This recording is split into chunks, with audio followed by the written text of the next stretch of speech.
after evening / noon, depending on what part of the world you are viewing in from right now. I want to welcome you back to the Honest Truth Seekers Live podcast, the live edition. I mean, I guess we only have the live edition technically, right? Listen, I want to thank you for watching and spending time with us on this lovely Saturday evening. Usually Saturdays, we don't have as many people watching because more YouTubers are live streaming on Saturday. But I wanted to go live before we ended up possibly going live tomorrow as well. I'm planning another live stream. We know how that goes though, right? Because I wanted to really follow up and keep the momentum going on the topic at hand, which is value that we're talking about.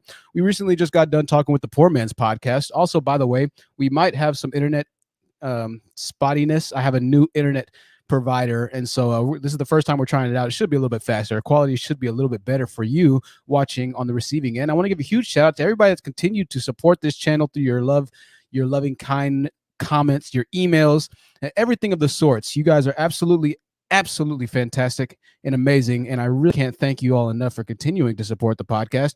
If you would like to donate, then you are more than welcome to do so. It is not required that you donate to watch at all, regardless of whether or not you choose to donate. We'll still do what we do here.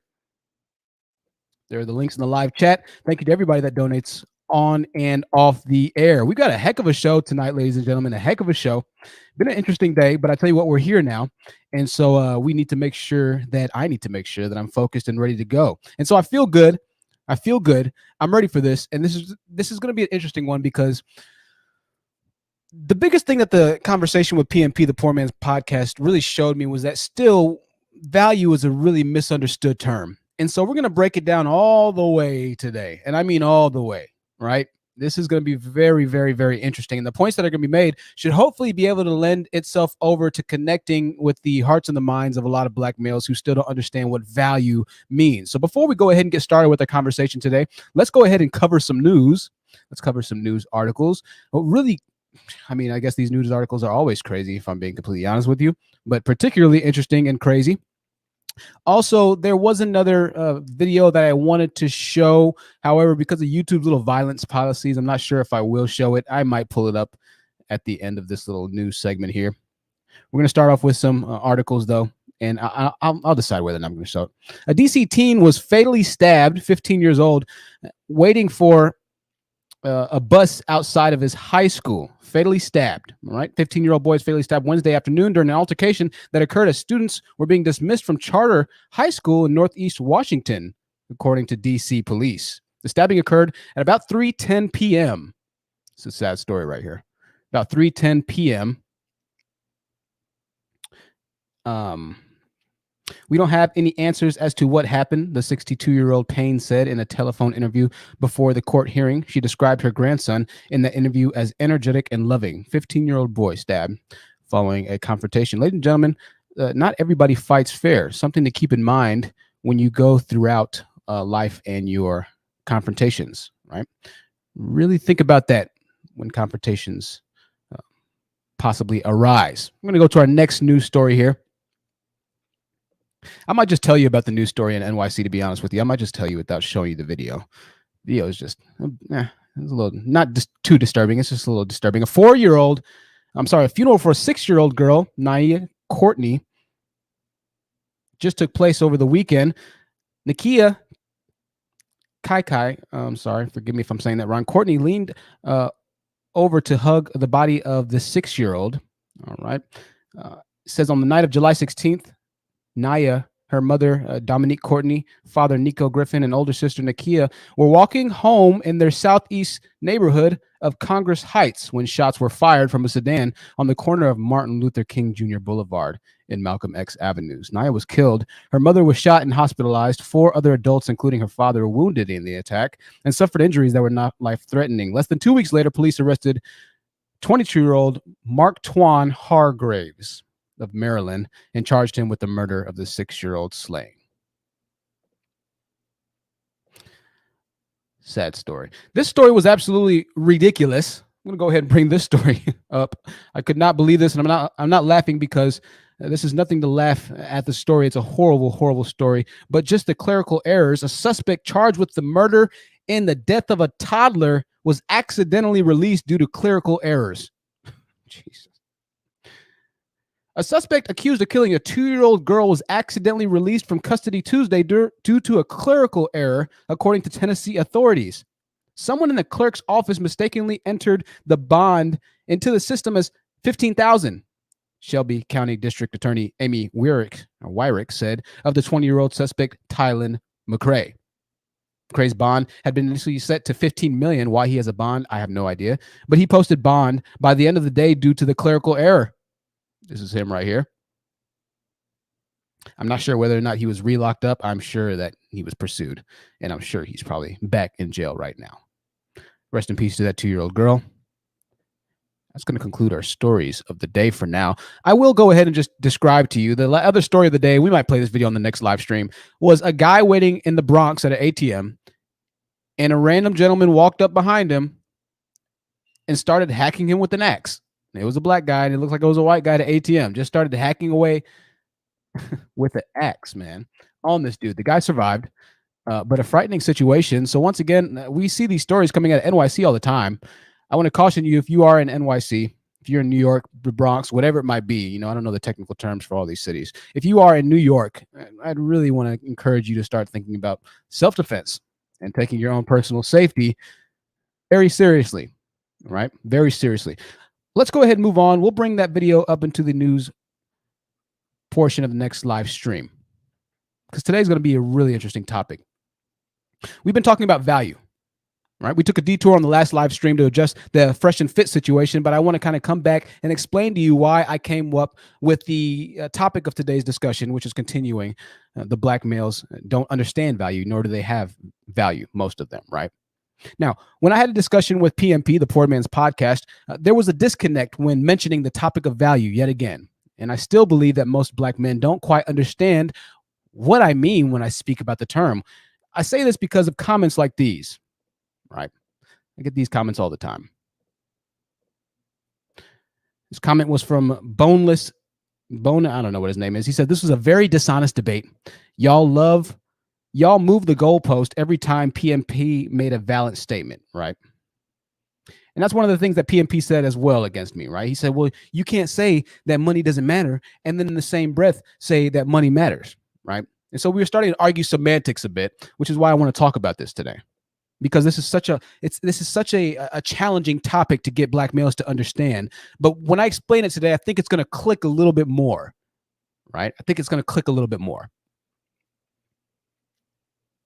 Shout out to PMP, the Poor Man's Podcast, by the way. I'm going to be on his live stream podcast in a few days. I'll let y'all know where you can watch it. It will be on his channel. I'll let you know the times, give you the links and everything like that. And we're going to have a discussion there. Be prepared. The men that will be commenting are extremely toxic, extremely hateful people. So if you don't want to watch, I don't blame you necessarily. Right. The purpose of today's message is to bring a few concrete examples that might be a bit easier to grasp and understand as to why I see my hair here sticking up. As to why I go so hard on black males for attacking black women who place value in education and building businesses. One of PMP's points of contention was that he felt that I was moving the goalpost, just as that comment said, when I told him that value isn't always tied into money. However, money can play a part in overall value. So they don't understand that. They're like, well, you can't say that money doesn't play a part in value and then say that money plays a part in value. That doesn't make any sense. So they go crazy. They go haywire, right? They can't grasp the concept. So let's clear this up a bit. Let's clear this up. Money is important. Money is very much needed. Okay. We need money to survive in America. We need money to pay for food. We need money to pay for lodging, for electricity, etc. You need money. Okay. Money is inherently valuable because of its ability to add value or sustainability of life within a capitalistic system. All right. We live in a capitalistic society in America. Now, if it was a communistic society, value of money would be completely different. If the government gives everybody a certain amount, or a socialistic society, if the government gave everybody a certain amount per month, then maybe money wouldn't mean as much. Obviously, it still would mean something. But in a capitalistic society, money means different, right? Now, this is where we start to get really interesting, and I want you to pay attention to this. This is where it gets interesting. All right. The actual properties that money is made up of is of little to no value. For instance, I have here an envelope. All right. If I write $100 on this envelope, it's my terrible handwriting and my pen's going out. I didn't check it. I write $100 on this envelope and I give it to you. And I say, here's $100. You're going to look at me and you're going to call me crazy, right? Rightfully so. This is not equivalent to a $100 bill. The value of me simply writing $100 on this doesn't stand in the context of actual monetary possession or monetary worth, right? Compared to an actual $100 bill. Hey, stick with me here. I know you're probably like, why are you talking about this? Now, you may say, duh, truth. Obviously, it looks nothing like a $100 bill. Okay, I agree with you. I agree. What if I had a counterfeit $100 bill, which I don't have? I think they're illegal to have, so I don't have one. And I gave it to you. On the outside of this counterfeit bill, it may fool some of you. As a matter of fact, counterfeit bills and technology has gotten so good now to where even bank tellers have a hard time determining whether a bill is counterfeit or legitimate in some cases. And there are even some bills that are counterfeited so well that they can pass the counterfeit bill marker test, the little marker that you use to draw a line. If it turns brown, it's real. If it stays black or turns another color, then it's fake, right? You have some counterfeit bills that can pass that. Right? It may fool us, but nonetheless, counterfeit money is still utterly worthless.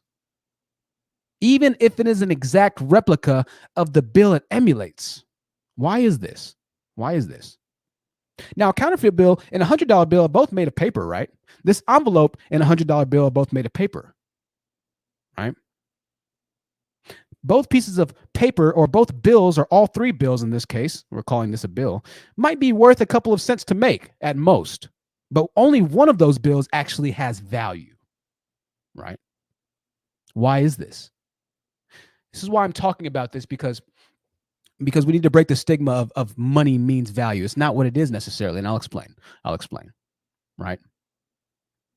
The reason that counterfeit bills do not hold value is because it does not represent what an actual $100 bill represents. What do you mean? It was not made with the backing of gold behind it.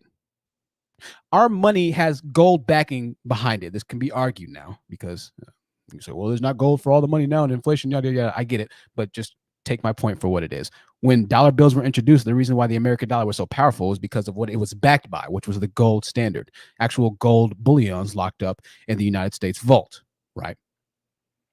Meaning the value of that bill is determined by what it stands for or what it represents.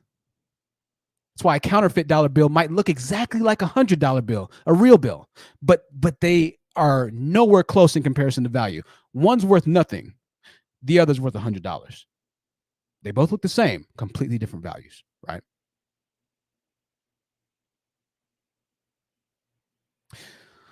A lot of you guys have counterfeit value. You think that you, because you went to school, because you got a degree, because you make money, you think that that somehow gives you value, but that's not what makes something valuable, right?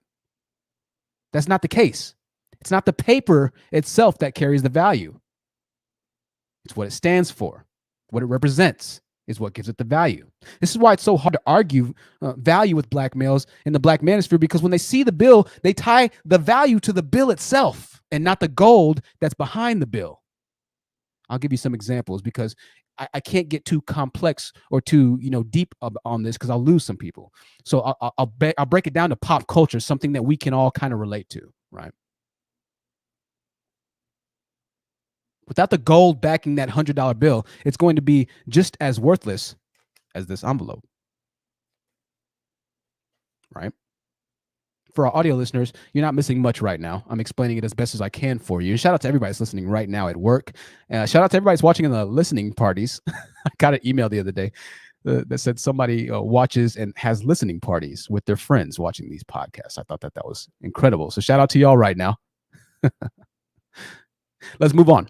What PMP told me was that the value that black males bring was sports and entertainment, which was hilarious because that's what every other race knows us for as black males. It's the same thing that we acknowledge and came to the conclusion of on this channel, on the first value stream. I asked the question, when you think of black males and the value they add to society, what immediately pops into your mind? Well, sports and entertainment. That's what pops up in all of our minds.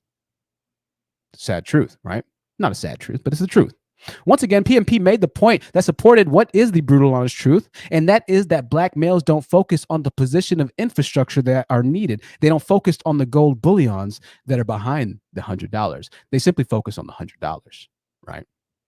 I.e., there are no black sports team owning franchise owners, whatever it might be. There are very few black-owned media conglomerates, other than P. Diddy and a few others. We're focused on the money, but we're not focused on the gold, right? What do I mean? This is going to get very, very interesting. Loren's come into the panel a couple of times. I think Loren worked for a sports marketing agency, and as much as black males love sports, there were no black males that she saw, hardly ever, that worked in that corporate office with her, right? Arguably a far more valuable position than shining in the NFL or NBA. And here's why. I want to bring a case study to you. This is crazy. A case study. John Singleton. He's a movie director, all right? Movie extraordinaire. Some of you are familiar with the infamous Fast and the Furious franchise. Actually, my first car was inspired by Paul Walker's 1997 Mitsubishi Eclipse RST. However, my parents wouldn't let me get the turbo version for obvious reasons. My first car, I'm 17 years old. Aside from the cost, it ended up being a great decision because I totaled my car 3 months later. So thank you, mother and father. You were right. Back to the Fast and the Furious series. I want to show you two pictures. For our audio listeners, you're not going to see this right now, but I need to show you two pictures. This is crucial right now. This is fascinating. All right. This is fascinating. Here's the first picture here. This is the scene or a picture of the cast of the first Fast and the Furious franchise. Paul Walker in the middle, Vin Diesel to his right-hand side. We can't name any of these other people here. I want you to notice that they all are mostly of the lighter complexion, right? I'm going to stop showing this picture, and I want to show you the second Fast and the Furious movie and the main actors that took a part in that. Here you are. It's Tyrese, Paul Walker, I forget her name, and that's John Singleton sitting right there. He's a movie director, a black man who was directing the second movie. I'm going to show you one more picture, and I need you to see this to understand exactly why we're talking about value today and focusing on the gold, not the $100 bill. That is Ludacris. It's hard. It's kind of chopped off there. It's Ludacris on the right-hand side, rapper turned Hollywood movie megastar, and then Tyrese on the far left-hand side of this picture. Both black males, black men who were leading actors in the second Fast and Furious franchise. There's no coincidence that black men had the opportunity to be in what would eventually be Hollywood's blockbuster sensation. Fast and Furious is one of the greatest movie franchises of all time, bringing in billions of dollars, right? But pay attention to this. What do you see that's different about the first and the second pictures? Obviously, we could tell, right? The second cast has black men in it. John Singleton didn't have to hire two black main characters. But the reason why Ludacris was able to get and make the transition from rap to Hollywood was because of the value that John Singleton was able to bring to his community. This is deep. This is deep. So this is deep. John Singleton's $1 million salary did not make him essentially valuable to his community. He made a lot of money directing that movie. That's not what made him of severe value, though. All right. The ability for black boys to see black guys out there racing their cars with other races of men was what was valuable for me. However, John Singleton could have gotten his position and chosen to conform to the image that Hollywood typically portrays as desirable, having a superhero model-esque type white or Latino man, right? Also known as the European beauty standards that a lot of black males always try to value their women by, value women by in general, right? The typical Western standard of beauty that most of these Negroids who think that because they are making money more than the typical Negroid, they now have the ability to place value on that image. How many people's lives do you think Ludacris has been able to change because of his position in John Singleton's film that he was put in? Maybe none. We don't know Ludacris's own personal lives, but I would assume that the torch has been passed in some way, shape, or form by Luda to others seeking to gain entrance into the industry that was still and that was once and still controlled by predominantly white people. I got to be honest, though, Hollywood is definitely being pro-black and promoting pro-black actors, actresses, far more than they ever have. So I got to be honest and transparent there. Hollywood is very, very, very woke at this point. More woke than a lot of our black males, like Godfrey, who gets upset at an advertisement banner promoting interracial relationships that was more than likely owned by a white marketing agency. So Hollywood's doing more work than Negroids are. What can you say? Let's take this a step further, though. All right, let's take this a step further. I'm going to show you a picture of the next, and this is insane. All right, this is insane. I'm going to show you a picture from the next Fast and Furious franchise, and I want you to try and determine what race of male was the director of the next movie in the Fast and Furious franchise. Just from this picture alone, we're talking value. Take a wild guess.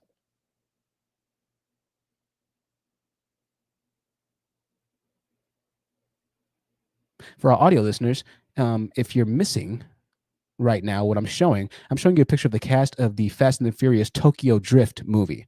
4 people on the screen here. Ice Cream Cake is the first to nail it. 2 of them are Asian. You're right. The Fast and Furious Tokyo Drift was directed by an Asian movie director named Justin Lin. And coincidentally, non-coincidentally, 2 of the main leading actors are Asian. We're talking about value today.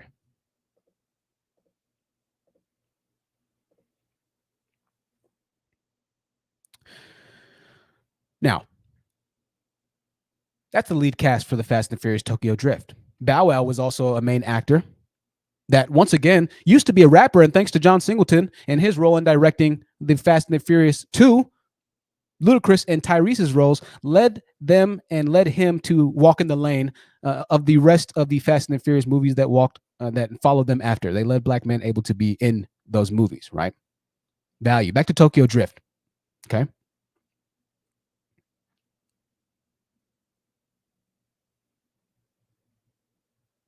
I'm not gonna say that. I'll be typing some crazy stuff. I type some crazy stuff sometimes. I can't say that. Because of what Singleton did, now there are 2 main actors who are black in one of the largest movie franchises in Hollywood history. Tyrese is still in Fast and Furious. They're like at Fast and Furious 9 now, I think. And so is Ludacris, right? You see, every other race looks to add value to their own community. Okay? Every other race does this before they branch out to other communities. This is another form of personal currency. We talked about this. A term that I know doesn't exist that kind of follows up on personal currency is communal currency, right? The value inside your community, right?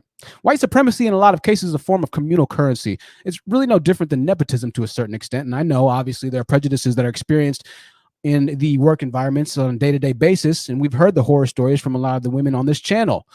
But this is why black males shaming black women for education is such a sad and tragic state of affairs, because you see, those who are in the power positions are the ones that can bring the value or bring more black males or bring more black people into those work environments, right? So essentially, the black women who are getting more educated than black males can start to balance off the white supremacy that both black males and black women will experience in workplaces, right? This is why I hate and I can't stand when Negroids try and demonize black women for having an education. They have to fight multiple battles on multiple fronts, right? Now, if you remember, there was a guy that came onto the live stream about a week ago claiming that there are no coding programs for little black boys, right? Thank God our audience has more common sense than the Manosphere. Thank God our audience knows how to use Google, for Christ's sakes. And was able to bring up hundreds of results that show that there are indeed and always have been coding camps for black boys and girls alike. The reason we don't have high education because they taught women how computers would, right? The bigger issue is this. Aside from his ludicrously asinine remarks, see what I did there? In and out of themselves, I would estimate that males like him make up over probably 80% of Black Manosphere's millions of followers. Just saying anything, right? Saying anything. Anything that comes in their mind, they just kind of blurt it out. Why am I bringing this up? What if John Singleton decided to not partake in Hollywood and trying to become a director? What if he let his troubles and his issues as far as white supremacy goes stop him from being a movie director, right? What if he did that? We probably wouldn't have seen Tyrese or Ludacris in the second Fast and the Furious movie, right? I think Fast and Furious 2 would have turned out very differently. And this is what black males still don't understand. A lot of you, a lot of them, quite frankly, will never understand this, if I'm being honest with you. If you don't make the way possible for others after you, you do not have the right to complain about what you never had for yourself, right? You don't have that right. You're moreover actively taking a part in the furtherance of exactly what held you back. If you aren't doing anything to change that, right? Stick with me here. All these black community, Hotep, Jesus Iscariot, Judas Iscariot guys, if you aren't doing exactly what you claim is missing for the next generation, then you aren't doing anything or offering anything of value, right? If I grew up in a bad part of town and I couldn't go to school, right? I couldn't go to school because of my upbringing, because of my culture, because of just how, I don't know, whatever it might be. I couldn't go to school. I don't know.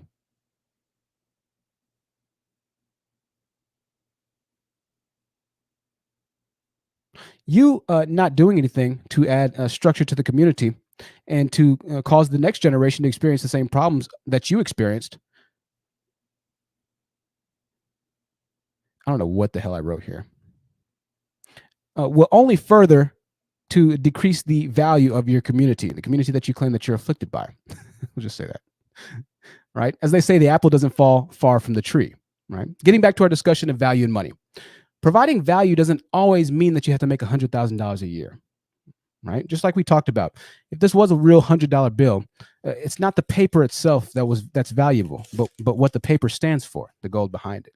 The money that you make, if you are making six figures, does not make you valuable. What do you stand for? What do you represent? Right? That's what makes you valuable, right? I do believe that value is scalable so long as it's progressive, meaning if you didn't have ish growing up and you were dirt poor, and no higher education, and you were relegated to working jobs that might not be as favored in society, then your value could still be etched in stone by ensuring that you're providing personal currency to your community and to families in one way or the other. All right. Now, look, I get not everybody's going to be able to make a lot of money, but once again, money doesn't necessarily mean value, right? There's still not an excuse to not be a person of value, a person that your community can turn to if they need something done. It could be that you have a power washer that you bought for $100 and you charge a lower rate to have your community's houses cleaned or your sidewalks clean. It could be that you change car oil filters or you change people's oils for a lower rate than they'd be able to get at shops or mechanics or whatever it might be. It could be that you have a small moving truck and you're helping people move furniture at a more economically feasible rate.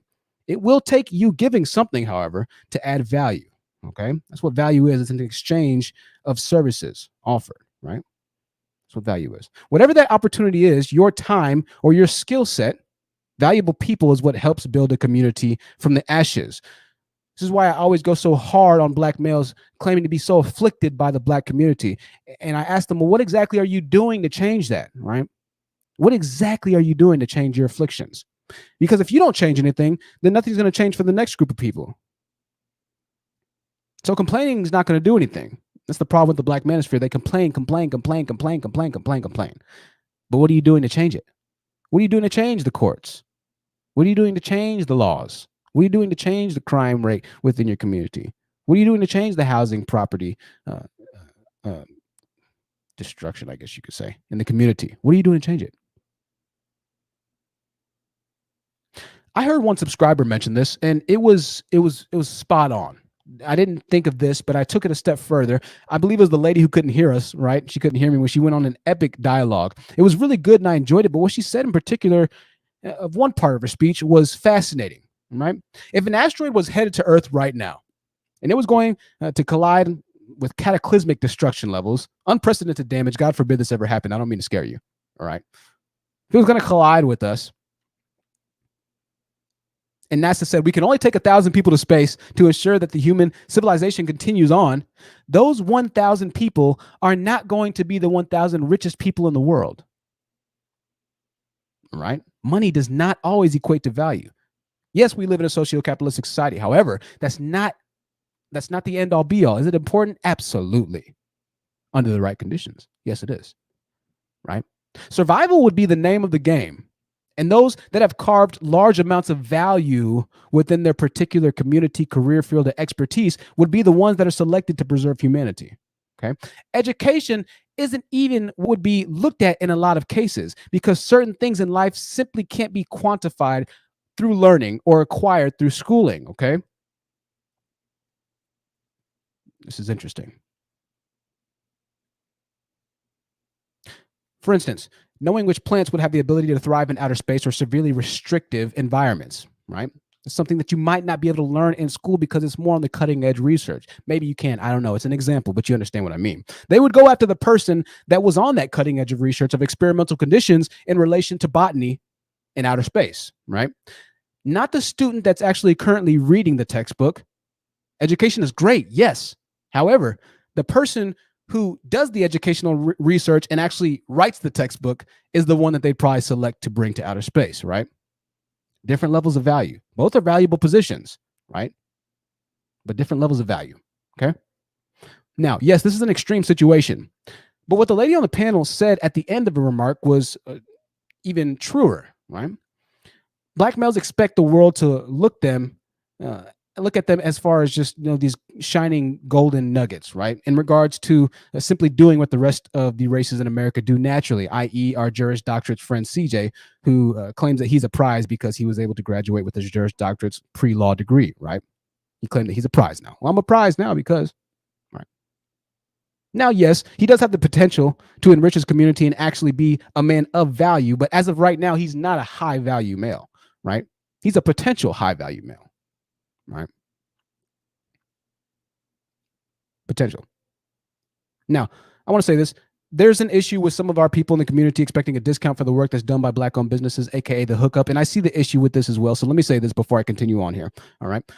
In the instance of our lawyer friend, not charging less than his lawyer counterparts would be fair, in my opinion, right? If you don't want to give, Black guys the hookup or the hookup, whatever it might be, I understand that, all right? However, I think it would also be in his best interest to give back to said community that is lacking viable representation in the courts, all right? Even if it's just one case or two cases every couple of months that he does pro bono, that is immense value, right? So you don't have to just discount yourself for free, but you do have to give back something, right? You have to get back something. The typical court-appointed lawyer simply does not have the time nor the emotional investments to ensure that if a client truly is innocent, they are provided with the best, most accurate defense, ensuring that the client walks free. So making the money in this case as a Juris Doctorate graduate isn't necessarily what's adding value or making yourself high value in the community, right? Giving back and changing prospective future lives and the outcomes of the future generation is what would make you a very valuable guy, right? So the money is good, yes, but it's not the end all be all. Okay. In the Black community, particularly, there will be a need. There'll be a need for the push of males to give back and expect nothing in return. Now, in the white community, there's a word for this. When you give your resources, give money, and you don't expect anything in return because you just want to see the benefit of the community. It's called philanthropy, right? Philanthropic endeavors. The desire to promote the welfare of others, expressed especially by generous donations of money to good causes. Now, you don't have to give money, but in the case of our lawyer friend, your time, as the old adage goes, time is money. This is important in the Black community because the youths in the Black community have the least amount of time and money given to them. The abnormally large elephant in the room is the amount of Black males that go on to make good money for themselves and all but forget the environment that they fought so hard to get away from, aka these $1 million athletes that, as PMP put it, and as the rest of society recognizes them for being high value in marrying white women or marrying women of other races, right?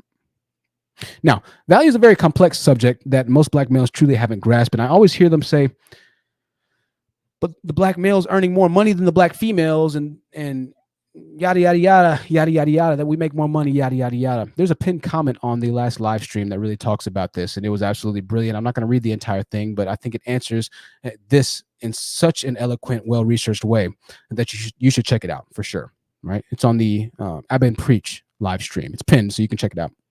This is why it's so hard for them to really understand value versus earnings. Aside from the fact that high earning entertainers and athletes skew the numbers of Black male earnings, there's also a much deeper layer that we have to dig into, right, in regards to value. Yet again, here's a story I want to show you. Here's a story, right? So we're kind of going against this narrative that Black males make more money, so they're more valuable than black women. Once again, this isn't the end all be all. Let me show you something. It's a company that was started by a black woman that recently got a $30 million investment from Ally Bank, right? This is her right here. She started what's known as the Fearless Fund. The Fearless Fund.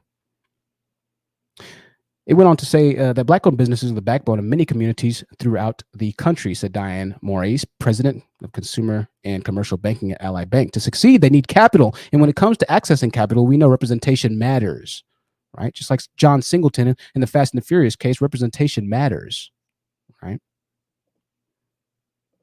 It's not all about the money that you're making, but what do you represent? What do you stand for? What is your $100 bill backed by, right? Ally becomes a primary investor in the Fearless Fund. The statistics around how overlooked women of color founders are across all industries is staggering, and our partners at Ally, especially and importantly those at the C-suite and senior management levels, understand the urgency in actively providing these women with the resources needed to reach sustainable success and drive the culture towards a more diverse future, says Ariane Simone, general partner and co-founder of the Fearless Fund. We are incredibly grateful towards Ally for investing in our mission to provide support and backing for women of color entrepreneurs. Okay. Now, what this fund was $30 million. Okay. This is important here. This is Ariane Simone, the woman who founded the Fearless Fund, who's responsible for $30 million in backing.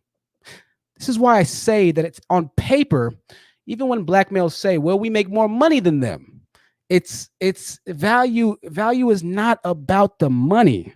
Okay, it is about the money in this case because we're talking about $30 million, but this is so nuanced, and this is why it's so difficult for them to really understand. On paper, the founder of the Fearless Fund, this young lady here, might not make as much as a LeBron or a whatever, or a lawyer, a black male lawyer, or whatever it might be. And I'm not saying that black men aren't out there doing good things and forming whatever it might be and getting all kind of donations and yada yada yada. I'm not saying that they're not doing that. Okay, but I need you to understand, black males who are watching, that on paper, it might look like whatever her salary is that she started for this nonprofit organization, if it's $40,000 or $50,000, it might look small. But that nonprofit that she started is going to be responsible for $30 million in donation. That is immense value. What do you represent, right? What does that $100 bill stand for? If I have a $100 bill and I reinvest it back into my community, that's going to be great amount of value. If I have a $100 bill and I simply throw it to the wind and it doesn't recirculate in the community, like majority of the dollars within the black community that end up leaving the community within 6 hours, then that doesn't provide as much value, right?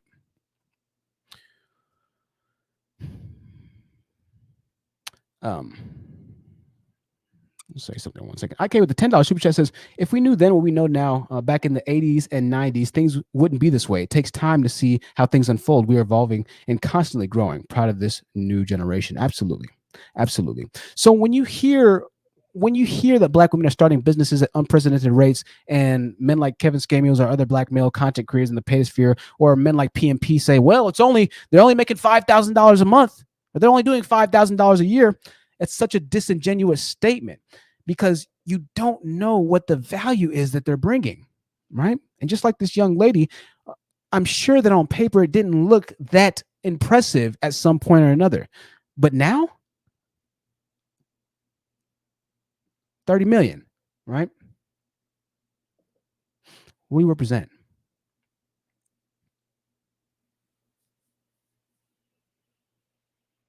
I want to say one other thing. When I Googled investing in the black community, it was an interesting find, and I'll show you exactly what I mean. I Googled this and I searched the news articles. I typed in investing in the black community. Okay, I'll show you what I found.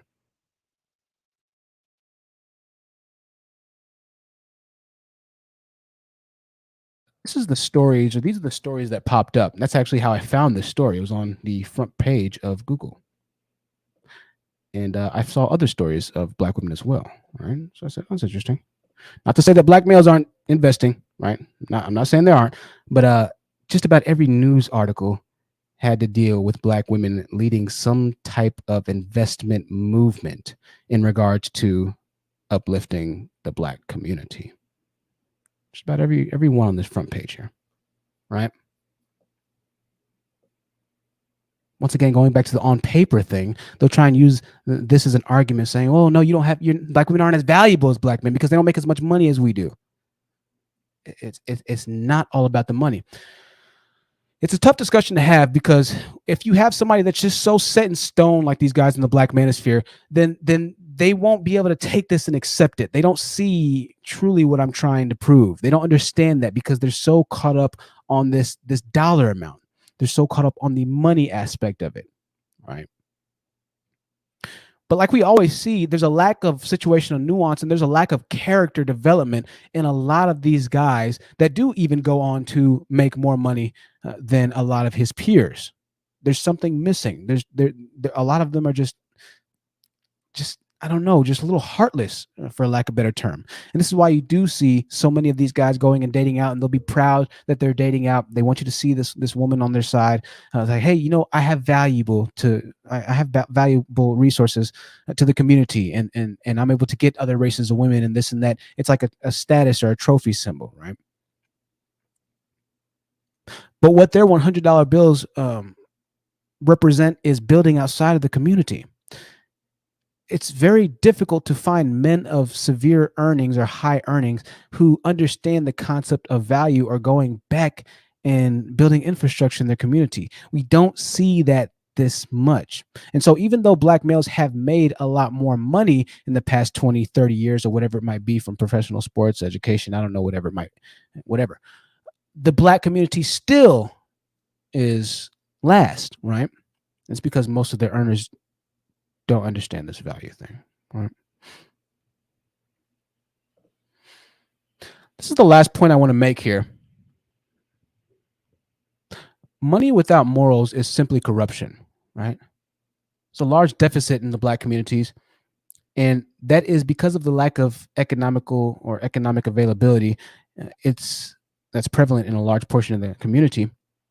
Desperation seems to take root in the hearts, minds, and souls of the youths and those that are raised in this depraved environment, right? It's natural, right?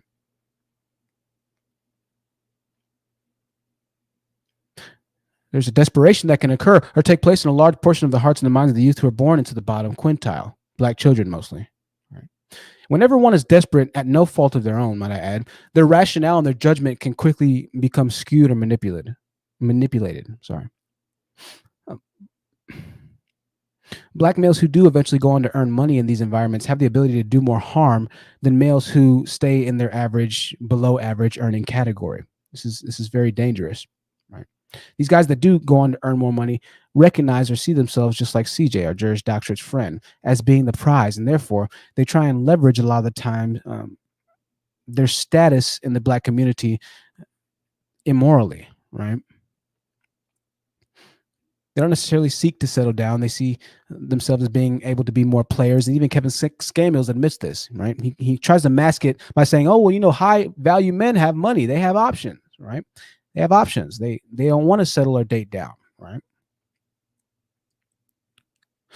And so it's an indirect result of the men who do go on to make money, not giving back and supporting the community that they came from. It ends up being this revolving door of corruption essentially that takes place because our leaders don't go back and give to the community.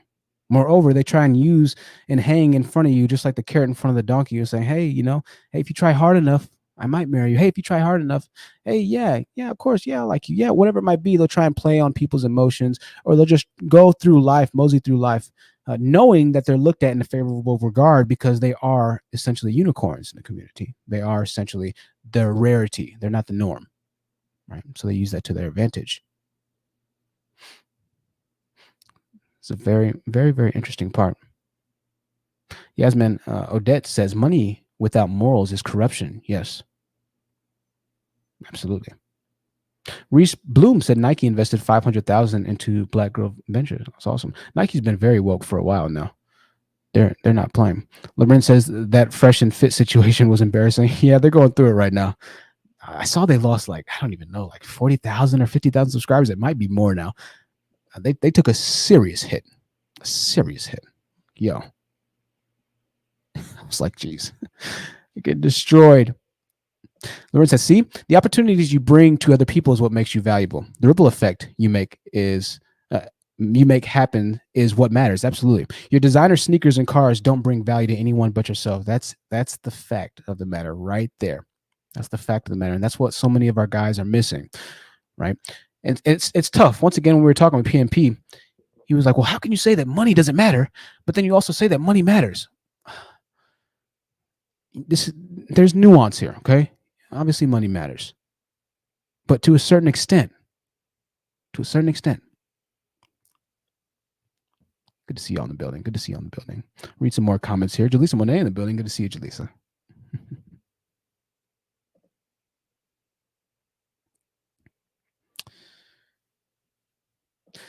SPA Apprentice 9 said, for some reason, Black women see the bigger picture and Black men don't care it all right. This is the reason why Black women are starting to out-educate, and they have been out-educating Black males, right? Ultimately, at the end of the day, it goes back to that Game of Thrones quote that we saw, or the scene that we saw. Power is power. Money is power. Make no mistake about it. Money is absolutely power. Education leads to more money more often than not. The studies do show. So if education leads to more money, and money is power, right, then it behooves me as to why Black males don't get educated as much as or more than Black women.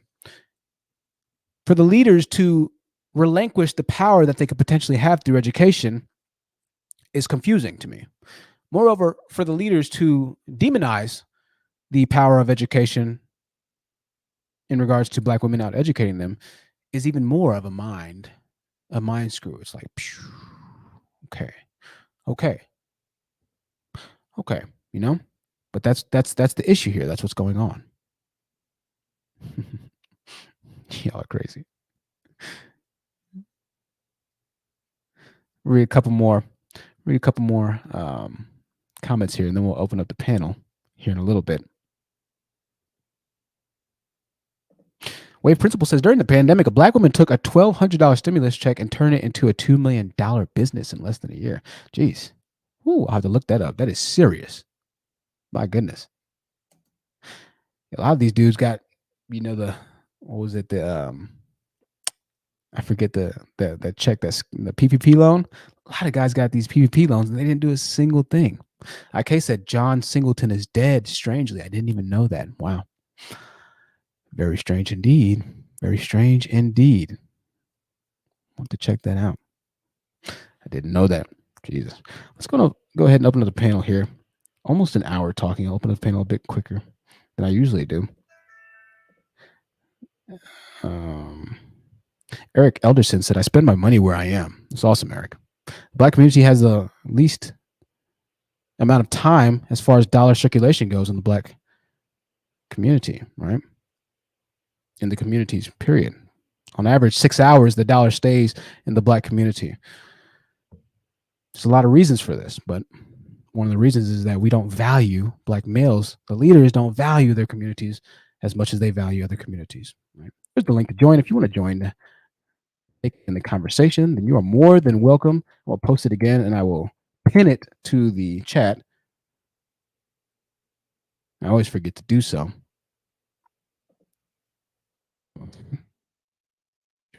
The panel. And we can have a conversation on this. Like I said, we'll probably be back live streaming tomorrow. I just wanted to kind of follow up on a live stream here with the closing statements on this value argument. There we go. That link is pinned. All right. Let's move on. We have Galdesh in the building. Galdesh just joined. Galdesh, if you can tie in. Oh, there you go. You connected it. All right. Awesome. Thank you, Galdesh. Themis and Thoth in the building. Good to see Themis, another content creator here. Watching and supporting. Oh, sorry. Galdesh. Welcome to the live stream, Galdesh. It's good to see you in here, man. What did you have to contribute to the conversation. And what do you think about this? Or you can, say something that you might have wanted to say on the last live stream and you didn't get the chance to say it. Go ahead. The floor is yours. Well, hello. Can you hear me first of all? Yeah, yeah, you're perfectly, man. Okay, so first of all, I actually do agree with the a lot of black men don't really bring value necessarily to their communities. Obviously there's a lot of reasons for that. My main issue is a lot of the times we don't really give people outlets to learn and gain value within themselves. So like that's kind of my one my one thing, like what purpose does, like this is kind of my problem with the greater manosphere, red pill, all that. Like what purpose does it serve in terms of getting you past the stage of knowing that there's a problem? That's it. That's it right there. And I want to say thank you, Miss Know It All, for the PayPal donation and contribution. I appreciate you, dear. That's it. They're missing they're missing the point completely. And even then, they'll come onto my panel and they'll be like, "Well, we talk about crypto. Well, we talk about needing to do this and do that." And it's like, no, guys, you're still missing it, because it's not even about the money. Yes, it's about the money, and yes, you want to make more money, but if you aren't representing with your money something that is adding value, infrastructure, contributing to the businesses, contributing to the next generation of youth who are stuck in the bottom quintile, 50% of black children who are in the bottom quintile, I believe the number was, then what is your money worth at the end of the day? You're not benefiting anybody but yourself. Yeah. And that's the argument there, because, and this is why it's so hard for them to grasp this concept. They're like, well, how can you say it's not about the money and this and that? Well, it is, but what is your money backed by, right? And I like the way that you said that.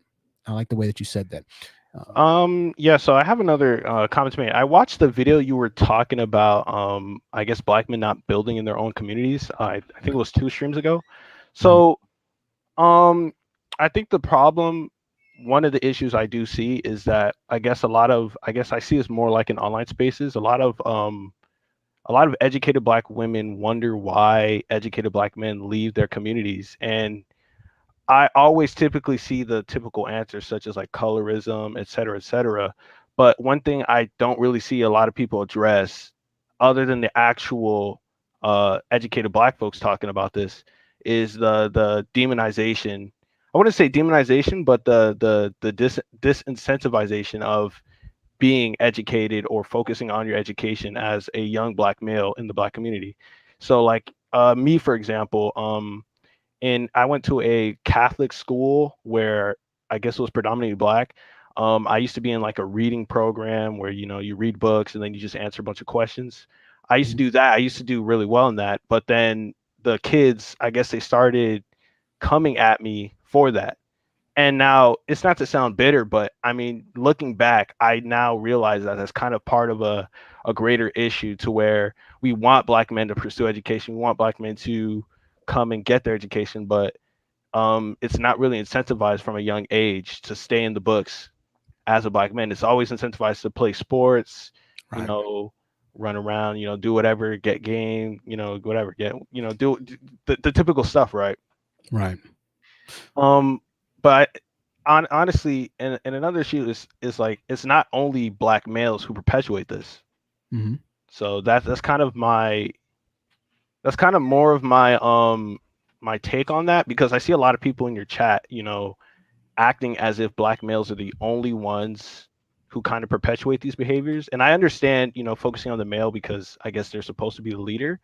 Mhm. So, but I just don't understand, the lack of awareness that black women do kind of contribute to a lot of these issues.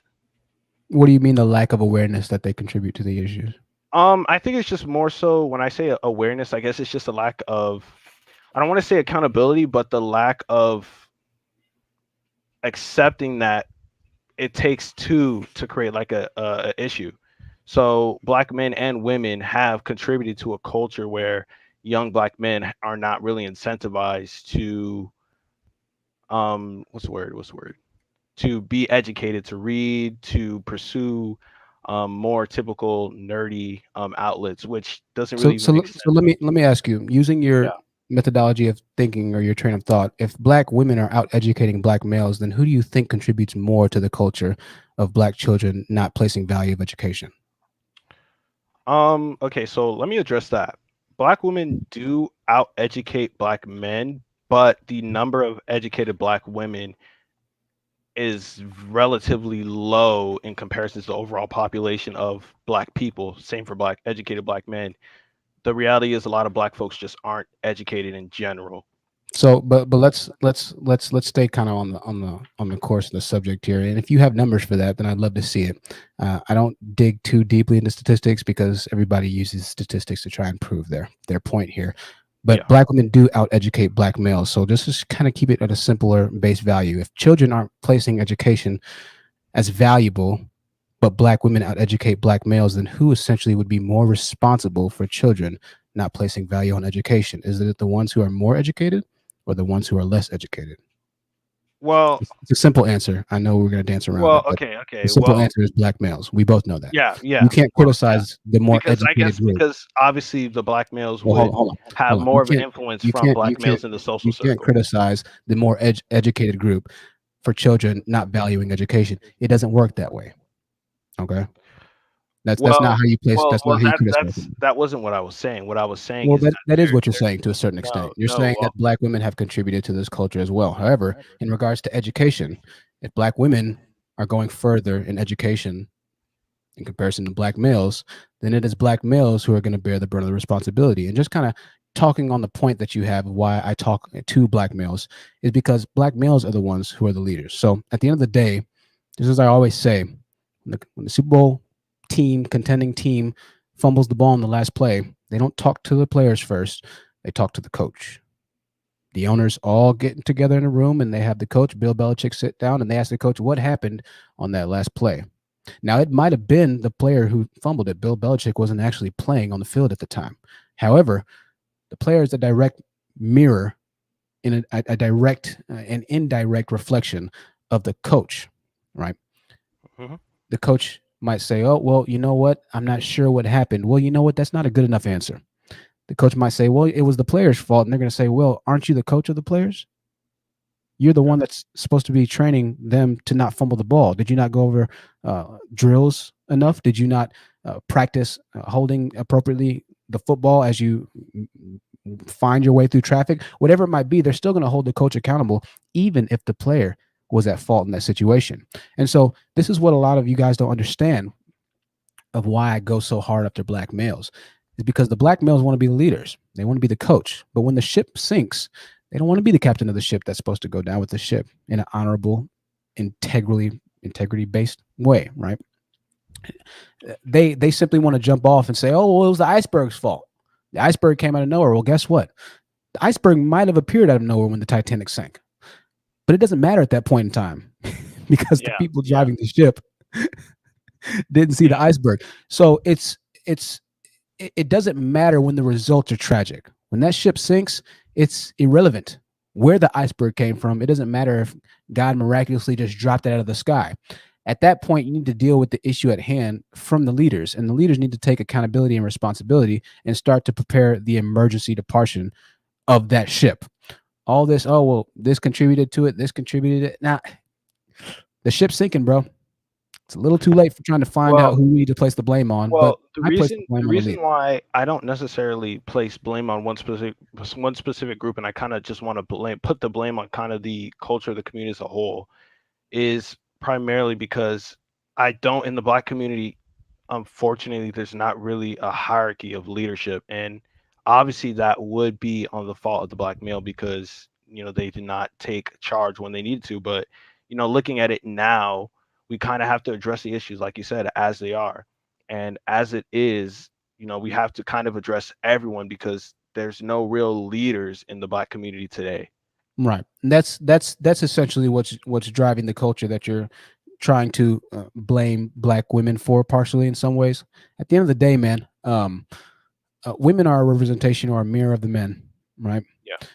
The reason why black men seem to always make money in the NFL, do whatever it might be, and then go out to date other races of women is because the leadership that white males have provided Asian males have provided, the economic sustainability and fortification that white, Asian, and in the Hispanic male's case, the family orientation that they provide for their communities is seen as a desirable trait, something that they haven't been able to do uh, forever for the most part, by and large. Of course, there are great dads out there. And so instead, they run to the other group of the other race of males, women, because of what those males have been able to do by and large. Now, what you're trying to turn it into is saying that, well, the women are at fault too because they contribute to the whatever it might be. Listen, there are women in every race who might not be the best candidate for you to get married to. There are white women who are insane. There are Asian women who are insane. And there's women of every race that are insane. There are a lot of men in every race who are insane as well. But as a collective, by and large, the reason why they see other races as favorable, you know, excluding, their white supremacist type views in and of itself and praising other races, right? The reason why they see that is because the women are a reflection of the men, right? But this is what's even crazier. And I'm going to go ahead and put you on pause for a second, Galdish, so we go to our other people on the panel. What's even crazier is that they still demonize the women, even after black women. They still demonize black women, even after black women are actually going forth and doing better in corporate environments, are actually going forth and doing better to promote and to progress the pop culture disenfranchised mentality of degeneracy, right? This is why black women are more educated. This is why they're building more businesses than black males. And so what's even crazier at this point is still black males are seeking to demonize and vilify black women. They still seek to date out, marry out once they acquire a certain amount of money that turns them high value, even as their women are going forth and, in a lot of cases, providing the value to the community that black males who do make money end up not providing once they get to a certain level or a certain status, right? So it's a multifaceted problem. It's a multifaceted problem. Black males end up leaving the community and making a certain amount of money. And then they go back and demonize the women for not being a certain status, even though the women are, by and large, doing a little bit better as far as progressing the black community. That's a very slippery slope. Very slippery slope. We'll come back to you in a bit, though. Kiera 101, welcome to the panel, my dear. It's good to see you in the building again. After Kiera, we'll have Pamela go. And then after Pamela, we'll have Charlie Brown go. Uppity says the screen is freezing. Hopefully, it's not freezing too much for you guys. Let me know if it goes okay. I'm on a new internet connection here, so it might affect it a bit. But hopefully, you can at least hear the voice working out some technical difficulties. But I appreciate you letting me know, Uppity. Thank you so much. Kiera, the floor is yours, my dear. Go ahead. Oh, hey, honest truth. Hey, chat. Hey, panel. Well, I was just listening to what he said, and honestly, I mean, I know as much as most women do. I mean, let's just be honest. Boys and men, they don't listen to women and girls. And since barely any males raise their sons, how is it the woman's fault that y'all don't listen? Hey, if you want to blame both sides, then both sides would look similar, but they don't. So why is that? If it was both everybody's fault, both sides would look similar, but they don't. Yeah, I think that's a good question. It kind of goes back to that accountability thing that we have a problem, with the accepting the blame. Galdish said he can address it. I'll let him address it in 1 second. Give me 1 second, Galdish. I just want to let Pamela go. Then we'll go back to you, sir, and then we'll go to Charlie Brown as well. So Pamela, go ahead, and then I'll let Galdish go after you. Good to see you again, Pamela. Hi. Can you Hi. hear me? Yeah, I hear you perfectly. Okay. So I just wanted to respond to the guy. I'm sorry I didn't get his name, but he was saying that how the black community doesn't incentivize black men going to get an education. Right. And they really don't do that for black girls either. I mean, we have to remember we have a whole counterculture that pushes degeneracy on both sides. And so, quite frankly, the opposite seems more fun. It seems more fun to, be in the streets. It seems more fun to get fast money or to become an athlete, right? Those guys who are living that life, it seems like they're living a better life than the guys who go and get the education or the black guys who are nerds. Um, I feel like a part of the argument goes back to black girls didn't like me because I was a nerd or all of that. I mean, at the end of the day, we're adults now, right? Everybody Right. experienced some type of rejection or bullying throughout their life. So I feel like once you get past a certain age, if you are still harboring any negative emotions about not getting selected in middle school, high school, I mean, that's childish, right? It's childish to hold a grudge like that. With that said, I personally don't feel like black men who, you know, go and get educated and date white men, that's a problem. Mm-hmm. I think you dropped off, Pamela. We're having some. Oh, there you go. Go ahead. I'll let you finish out. Go ahead. You dropped off for a second. Can you hear me? Yeah, I hear you now. I'm sorry.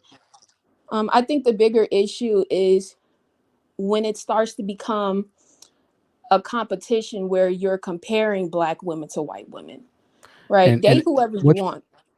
And Alex said something that follows up exactly on what you're saying a bit, Pamela, and I appreciate that. I want you to kind of respond and finish up to this, and then we'll go back to Gaudesh. She says, I'm willing to accept that black men and black women promote the anti-intellectualism in the community. I just want someone to explain how black girls manage to get over it and do better. Well, Why is it? Well, they're. I mean, pretty much that's the answer right we there. have no other choice. We don't get to act like babies.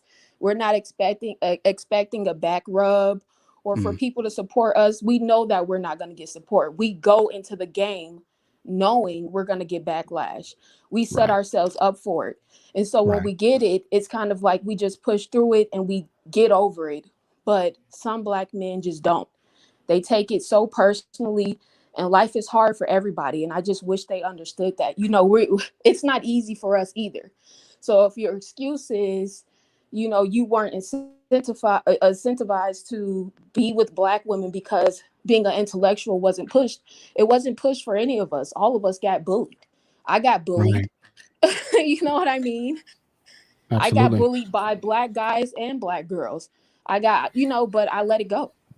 Same. Absolutely. And that's a great point, Pam, and thank you, Kiera, as well for that input. That's a great point there. At the end of the day, none of us had it perfect, right? But still, we have to acknowledge, just like Alex said, why is it that women were able to get more education? Why do they place more value on it? There's still inherently something wrong there. Still something going on. Dimitri Welling with the $20 super chat. Thank you, Dimitri, for that. I appreciate it, man. So too many black men romanticize violence, sex, sensual relations, chauvinism, misogyny, and ignorance, especially in the music. Protect your image and choose to be mentors, protectors, and leaders.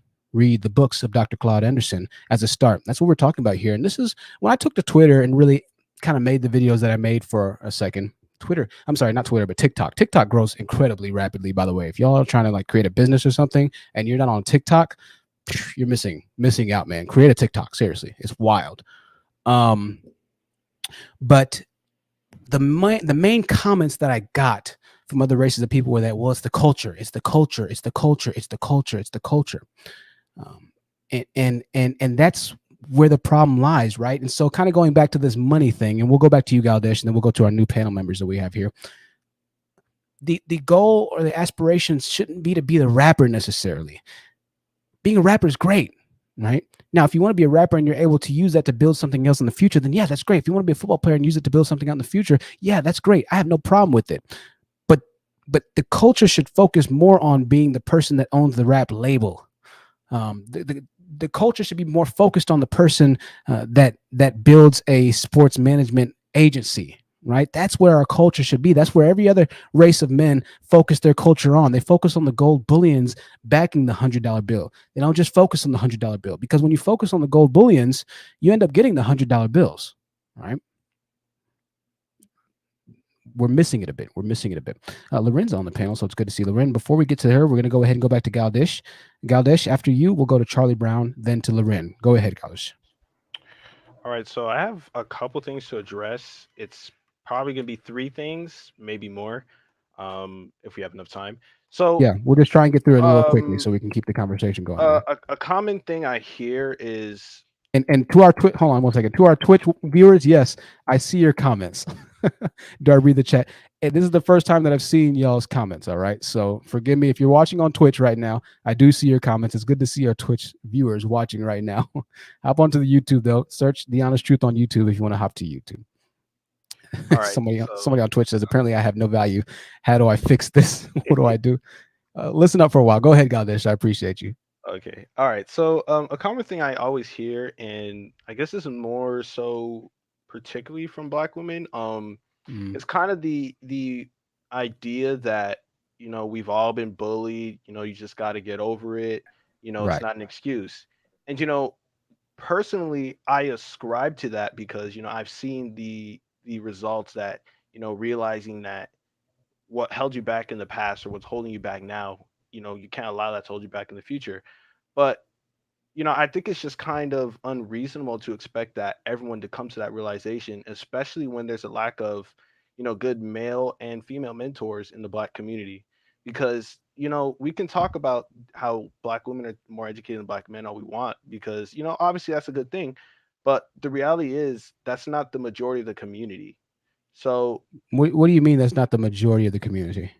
the majority of the community are working either dead end jobs or, unfortunately don't really have a lot of skills, to build themselves up.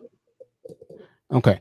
Well, before we get into a statistical argument yet again, there are more educated Black women than Black men. We can just kind of agree Yeah, to kind yeah, of yeah, just settle it on that. As far yeah, as how many of the community has a bachelor's and doesn't, that's somewhat irrelevant. It's yeah, somewhat relevant, but it's somewhat irrelevant to the topic at hand.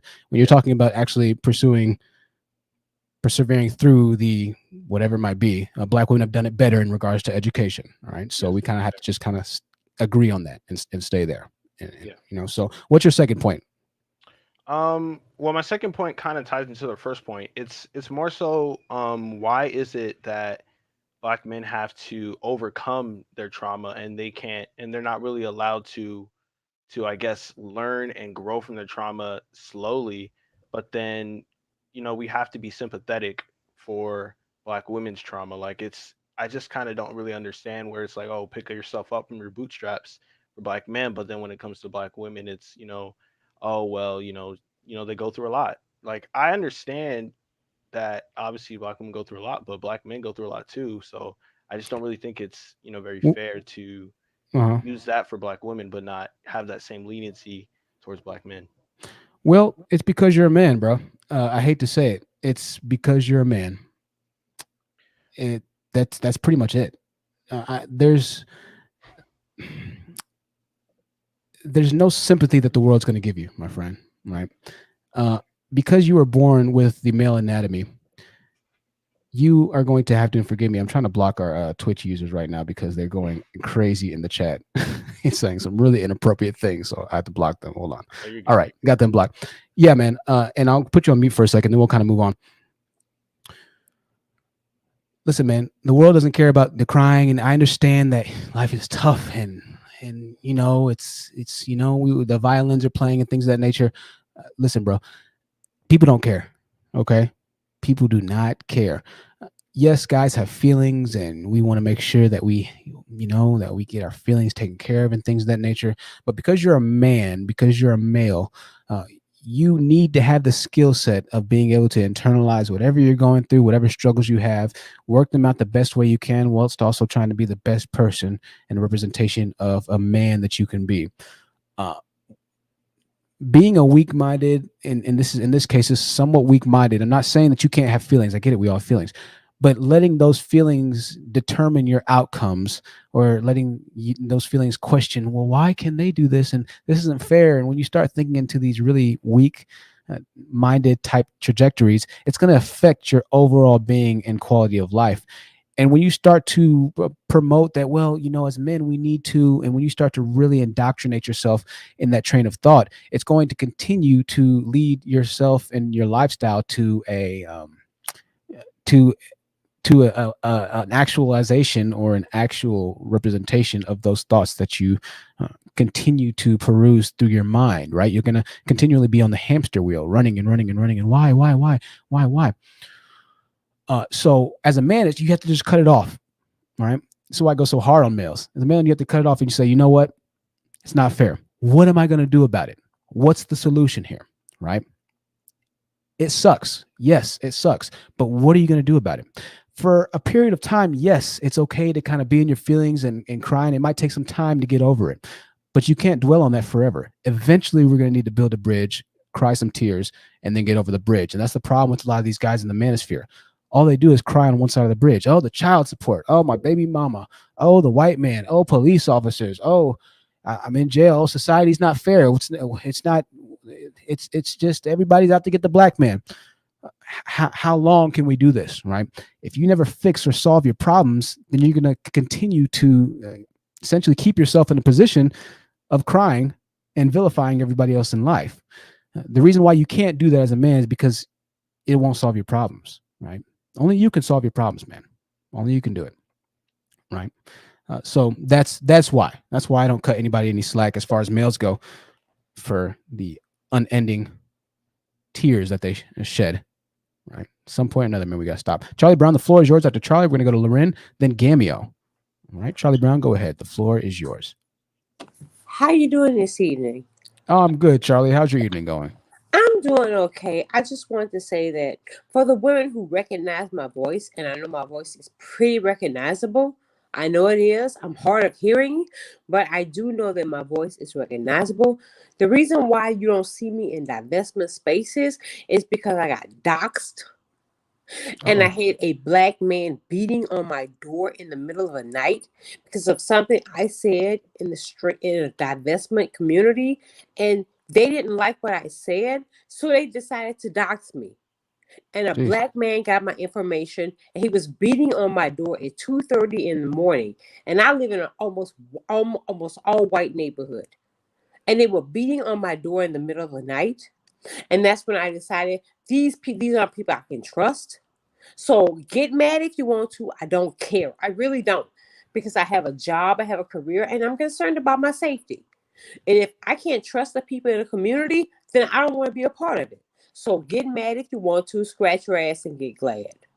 Okay, I just want to say as a precursor. But no, that's a precursor.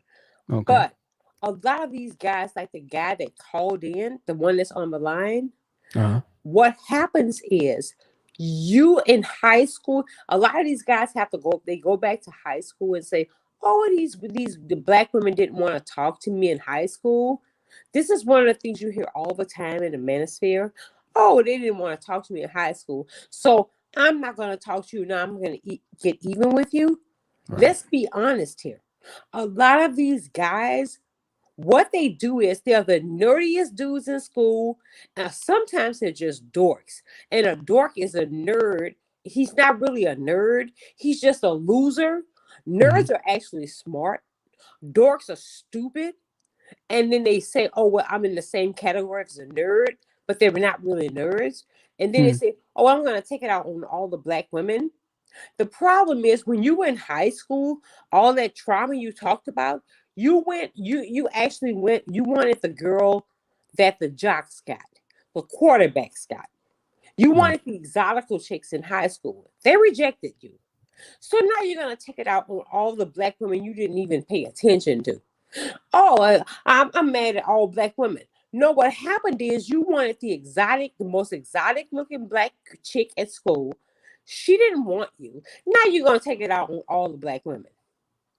That's what this really is. They're not mad at the black woman in high school, because for every black male nerd, there's a black female nerd that can't get anybody to pay attention to. And Charlie, go ahead. Go ahead. I'll let you finish up, Charlie. I think it's a great point. I was going to say something. Go ahead. Oh, okay. But a lot of these black guys, you wanted the exotic chick. You wanted the really light-skinned chick with the type 2 hair. And because she didn't want you, you decided to take it out on all the black women. Some of those women who were your actual counterparts. They were your counterparts. You weren't interested in them. You looked over them.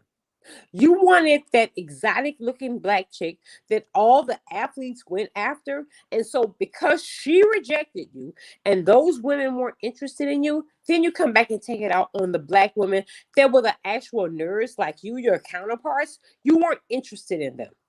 Right. And then they come back on YouTube or on the Manosphere or on the social media and say, oh, y'all didn't want me. No, you weren't interested in those women. You weren't. Right. And Charlie, that's I think it's a really good point, an interesting point you made, and thank you for that, Charlie Brown.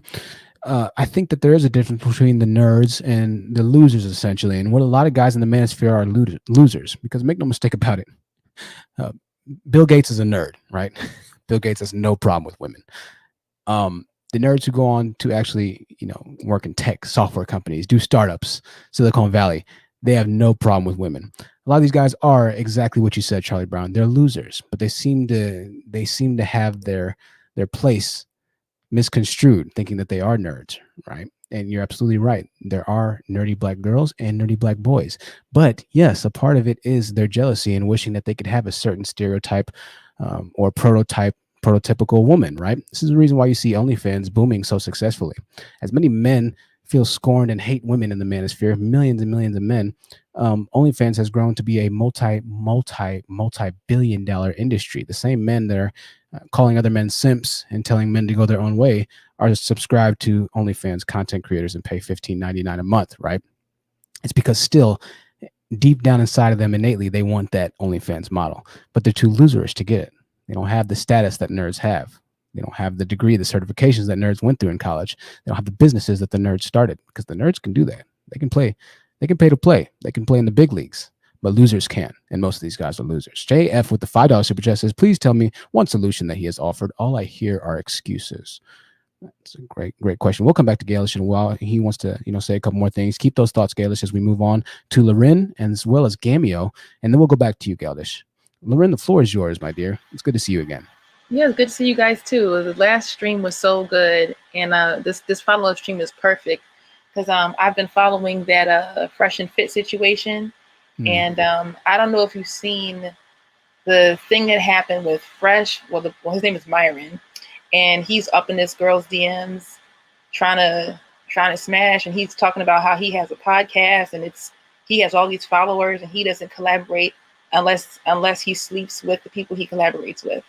Yeah. And yeah, that was crazy. That was crazy. And you know what's even crazier is he thinks that he's high value, right? Yes. The girl ended up blocking him. Yes. Like, you're not. And you know what's crazy about this? Even crazier. I didn't say this in the live stream. The problem with these guys is they claim that they're so alpha, yet just about every woman that they bring onto their live stream looks at them like what's wrong with y'all? Like when they're ranting and raving and screaming, they don't have any respect for these guys, right? These women, nobody respects them. They're losers essentially, but they're trying to make it seem like they're alpha. When the women that you bring on, that you pay, that you have to coerce because of with your platform to sleep with, otherwise they wouldn't sleep with you. That's not how alphas. Listen, alphas have no problem. They don't have to coerce anybody to sleep with them. They're alphas. And by their definition, women seek them. Nothing about that situation was alpha. Nothing about the situation was red pill. Okay, nothing. That was some parched desert level thirst, Myron. Get you some Gatorade, Myron, because you're thirsty beyond. You are dehydrated. That was a whole dehydration segment right there. That was ridiculous. And it just goes to show how black men, especially these red pill manosphere men, do not understand the concept of value, because all they see is the dollar bill. And Kevin Samuels has said this before, that men are the ones that determine the value. And that's true a little bit. I believe that men determine the value for women and women determine the value for men. If that woman does not see value in your podcast or does not see value in you, exactly, you're going to force her to sleep with you. Right. You're going to, she has to, we don't collaborate unless we F. Are you serious? And you brought up such a good point. You're absolutely right. The opposite sex determines what your value is. You can't walk around thinking because you did something that other people don't place value in, that somehow that makes you high value. And this is exactly. I think they're the biggest representation that money is not value, because they make great money from their podcast. But none of those women would see any of them in the street and be like, oh wow, I'd love to date you. Oh wow, you're such an awesome person.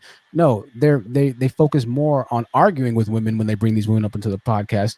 And then the women probably walk out thinking, man, those guys are losers. When they try and push this narrative like, oh, you're OnlyFans model, so what are you going to do in the future? Oh, well, where's your value? You don't have value because of whatever it might be. You're doing OnlyFans, this and that. Those girls don't care about what they're saying. They don't value those words. They're like, nigga, give me my paycheck so I can get the hell up out of here. You cannot tell people what to value. Just because you came up with something, and you think, don't men know that guys do that kind of thing to women all the time?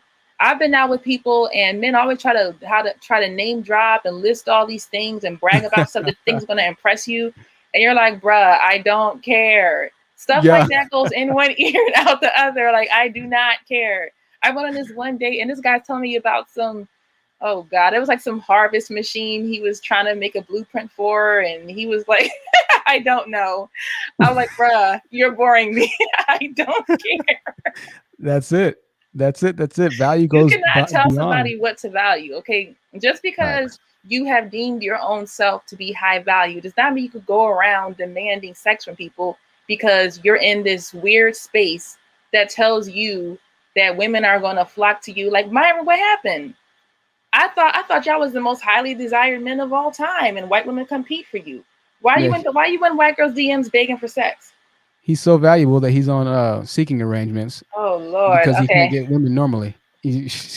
Guys that are valuable are not on seeking arrangements. They don't do stuff like that. That's embarrassing. I'm not even in the red pill, and I'm embarrassed for the red pill men right now because that situation was cringe. Yo, that joke was cringe. We talked, it was absolutely cringe. And we talked about Fresh and Fit probably 2 or 3 months ago on a podcast when we kind of covered how emotional they were. And so it's nice seeing that the rest of the world finally gets to see through Abba and Preach. And listen, I don't really even like Abba and Preach. Even Abba and Preach really have a lot of twisted red pill demented narratives that they promote. They do. But I think it's good that they see just how quickly your brothers can turn on you, right? If you just say one true statistic or something that's factually accurate about them, all of a sudden they're up in arms now, right? Just that quickly. So I appreciate that, Lorraine. We're gonna go to Gamio really quickly. After Gamio, we're gonna go back to Galish. Welcome everybody that's just now joining in the live stream. Good to see you all here. Gamio, the floor is yours. Gamio, I haven't seen you before, so this is your first time here, huh? Hello. I'm new to the show. I just heard about it. I have a few rebuttals. Okay. Two, in fact. The first one is about the flexibility of what men and what women should be. I have a question. Why is it appropriate that men are supposed to be masculine all the time, which I agree with, but people don't stress that women should be feminine all the time? Nobody's ever going in on women on what they should be and what they shouldn't be. So do you think that it's our job as men to tell women how to be feminine? Yes. Really? So what do you know about femininity? I think femininity stems from pretty much how you can help men do what men are good at doing, how you can help men conquer, how you can help men focus, how you can help men determine their futures. I think let me stop you there. Conquering is not a feminine trait. You know that, right? I didn't say it was. I said how you can help a man conquer. Yeah. So how does femininity lend itself to helping a man conquer? Because conquering in and of itself is a very masculine man oriented trait. What can femininity lend itself over to as far as conquering goes? When a man understands that he has something to come home to, he can focus. He can do a lot more on the battlefield, knowing that there's something on the other end. Like there's a female that he can wait for, that there's a goal to his destruction. You see this in World War II. When men didn't want to draft, women would say no. Then no girl would marry them. No girl would take them seriously if they didn't draft in World War II. And so a lot of men actually went out to the draft and went out to the war just so they can get some pussy. Okay. So let's stop it there, and we'll try and see if we can't come to some kind of terms of agreement here. The traditional male back in the day, in the 40s or 30s or whenever World War I happened, the traditional roles was to fight for your country, be brave, have bravado, and therefore you would be able to win, quote unquote, a woman, and you'd be respected by society, right? Yes. So traditionalism is essentially the concept that you're speaking on and speaking about. However, when we fast forward to 2021, what do you think a traditional role of the man is supposed to be in a relationship with a woman? Stoic, providing, leadership. Let's stop you there. Do you have the ability to provide right now for a woman to not have to, like the man of 1940, where she could be a housewife? Do you have the ability to do that? My ability to provide for women has nothing to do with my argument. It does have everything to do with your argument, No, because no, it doesn't. you're referencing a point in time when men were providers, essentially, which is essentially them walking in their masculinity, their And stoicism. And you can provide for a woman nowadays. All you need is you no can't debt. provide for a woman. Why can't you provide for a woman? What's I stopping said you can. You Well, you can. can. But Most men just have debt. That's do a you have big. the ability to do it? Do you yourself have the ability to do it? My ability has nothing to do with the argument. I It don't know does, what. because No, it you doesn't. don't. It does, and I'll tell you why. You want women, and you expect women. You expect to be able to teach women about femininity, but you yourself aren't even walking in the masculine position necessary for a woman to walk in that femininity that you so desire. For instance, you speak about having something at home to fight for. Mhm. Well, do you have your own place that your woman can just chill out 24/7, that you're able to pay all the bills for, pay her dental insurance, pay her health insurance? Do you have the opportunity for her to not have to necessarily focus on the stresses of day-to-day work environments, so she can truly relax in her femininity that you so desire? It costs a lot of money. And one thing I want to say, Up at a Unicorn made a video, before I come back to you, 1 second, Gamio. Up at a Unicorn made a video on the cost of maintaining a woman, the cost of her femininity, right? Women are different. They're built differently than we are. And this is the problem that most of you guys have. You don't understand how women really operate. You don't understand how they think and how they're wired. You expect a woman to go out to conquer, essentially, with you, making 50% of the earnings, bringing it back home, and then all of a sudden shifting into this feminine entity that is there to now serve you, when in reality, she's been out for half of the day already serving you. The last thing she wants to do is continue to serve somebody.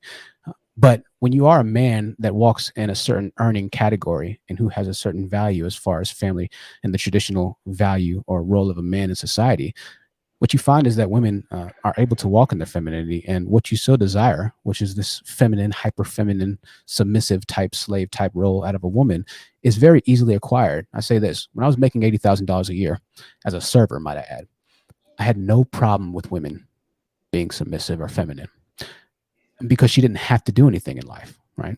She always had money. She always had gas in her car. She always had whatever she needed at the time. You're able to provide that level of life for women. It changes drastically how they relate to you and how they react to you. So I think the bigger problem that you're not understanding is just essentially how to get femininity out of a woman, versus you trying to teach a woman how to be feminine. You don't understand how women think because you're not a woman.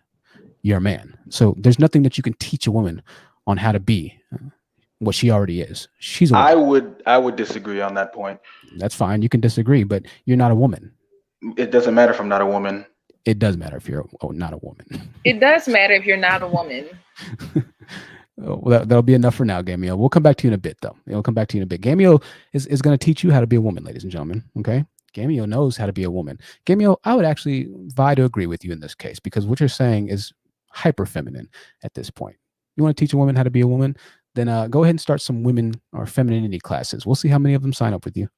And I'd love to see what you're teaching. I'd love to see what you're teaching, how to treat a man, right? It sounds like you're an expert in that. It sounds like you're an expert. Now, Galdesh, I hear one of your brothers are trying to defend your honor. So Galdesh, we'll come back to you. And then after Galdesh, he sounds mad feminine. I'm sorry. He sounds really hyper feminine. Yes, he does. Yes, he does. Lorraine, I'll let you say something, and then we'll go to you, Galdesh. I know you want to say something. Go ahead. Lorraine. Okay, so two things. 1 second, Galdesh. I'm sorry. I'm sorry, man. We'll come back to you in 1 second, Galdesh. I'm sorry. That was confusing. My bad. Go ahead, Lorraine, and then. Oh, okay. I know. I just I don't understand I don't understand why Black men think that somebody has to allow them to be masculine, or they need permission first, or unless the woman does something first, then they can be masculine. The Black men do not understand that masculinity does not work that way. And they don't understand that masculine is an energy. That's why it's called masculine energy, feminine energy. It's a cause and effect relationship. The feminine always submits to the masculine. If you have a problem with a woman submitting to you, it's because you're not masculine. And the way Just that like you're the talking freshman right chick, now, guys. you sound feminine. You sound like some over-emotional, demanding man that thinks that you can stomp your feet and throw your fists everywhere and go crazy, and a woman's going to submit to that. You sound really emotional. And just like the fresh and fit guys, right? They have these women on there and they're trying to teach them how to be feminine. Oh, you need to do this, do this, do this. And this is why Abin Preach came at them and said, y'all sound very feminine. You sound very emotional, which they do. right? It is a feminine thing to try and teach a woman how to be a woman. I'm not a woman. I can't teach a woman how to be a woman. That's why I don't talk to women, right? I talk to guys, and I teach you, if you're on your stuff, if you take care of yourself and make a lot of money, you'll have a much easier time with this submission, this submissiveness that you claim is missing from women. I'm telling you from personal experience, man. It's not difficult. You want submission? Make more money. Be more valuable. Have more skills. Problem solved. Gail Dish, good to see you again. I'm sorry, thank you for waiting. And then Dyson, it's good to see you again. Dyson, we'll let you on in a couple seconds, man. Gail Dish, go ahead. All right, so I actually have another thing now. Okay, so back to the point I was trying to make earlier. It was more so the reason I was even bringing up the burden of performance for males is more so men have the burden of performance. So why would it make any sense to compare men to women? If women don't have the burden of performance and men do. What do you mean? Why would it make sense to compare men to women? I don't compare men to women most of the time. I just talk to men. Well, you are making the comparison to men and women when you're talking about the degree, education, and all that, and black women doing better than black men. So that is a direct comparison. All right. It's in a different context, essentially, as far as comparisons go. What we're trying to separate from, or what you're trying to distinguish, is two different ideas. We're comparing women who are more educated than black males in relation to, or what you're trying to relate this to is whatever his name was. He just left, so Gamio or whatever it might be. Comparing the role of each party in the relationship, right? Yes, this is an actual fact. So we're comparing essentially apples to oranges. They're two different concepts. I don't compare women to men in a relational regard because I don't understand how women. Well, I'm not a woman myself, so I can't compare it in that way. But you can absolutely compare education and those types of simplified statistics. Well, we're not comparing the same things. In that same context, right? My main argument is that you can compare them directly, yes, but you can't compare the context in which lead to, certain men getting less education than women, per se. And then, honestly, I think it's going to be more of an agree to disagree. So I'm going to get on to my next topic. Okay. So black men don't bring value. I would like to ask, like, on a deeper level, like, why do you think that is necessary? Because, like, I understand the kind of pathology behind it, but do you think it's also because I would have to say most black men don't really have any kind of positive role models, whether that be male or female? Most black men don't even get taught what, good morals. Why do I think that most black males have no value overall? I think it's partly because, there aren't any actual father figures. There's a large percentage of children that are born without good actual father figures in the house. And then the ones who do have fathers, most of the time, those guys don't really know what it is to be a father, to be, a parent, and to operate in a dual parenting relationship with the child, right? They just don't have that idea. So it's a lot of things, man. It's a lot of things, but for the most part, it starts with not even having the dad. Go ahead. So how do you think we go about incentivizing black males to learn how and go through the struggles of parenting to better the community? There's no incentivizing being a good parent. You should be a good parent. That's kind of the end of the story. If you have a kid, then you should be a good parent. Well, I say incentivize because on a very basic level, human beings operate on incentives. So if a black male doesn't necessarily see the value of being a parent, they're not going to necessarily value that themselves, and then they're not going to operate and act as if they want to be parents or if they want the burden of being a parent. Right. I think you're hitting on something that's the disturbing nature of a lot of black males in the community. Just the fact that we have to figure out a way to incentivize a lot of these guys how to be a parent is sad, to say the least. You should want to be a parent because that's your child, and that should pretty much be the end of the discussion there. But I understand what you're saying. However, Yeah. the fact that we even have to bring and talk about this in that regard is pretty sad, if I'm being completely honest with you. So give me 1 second here.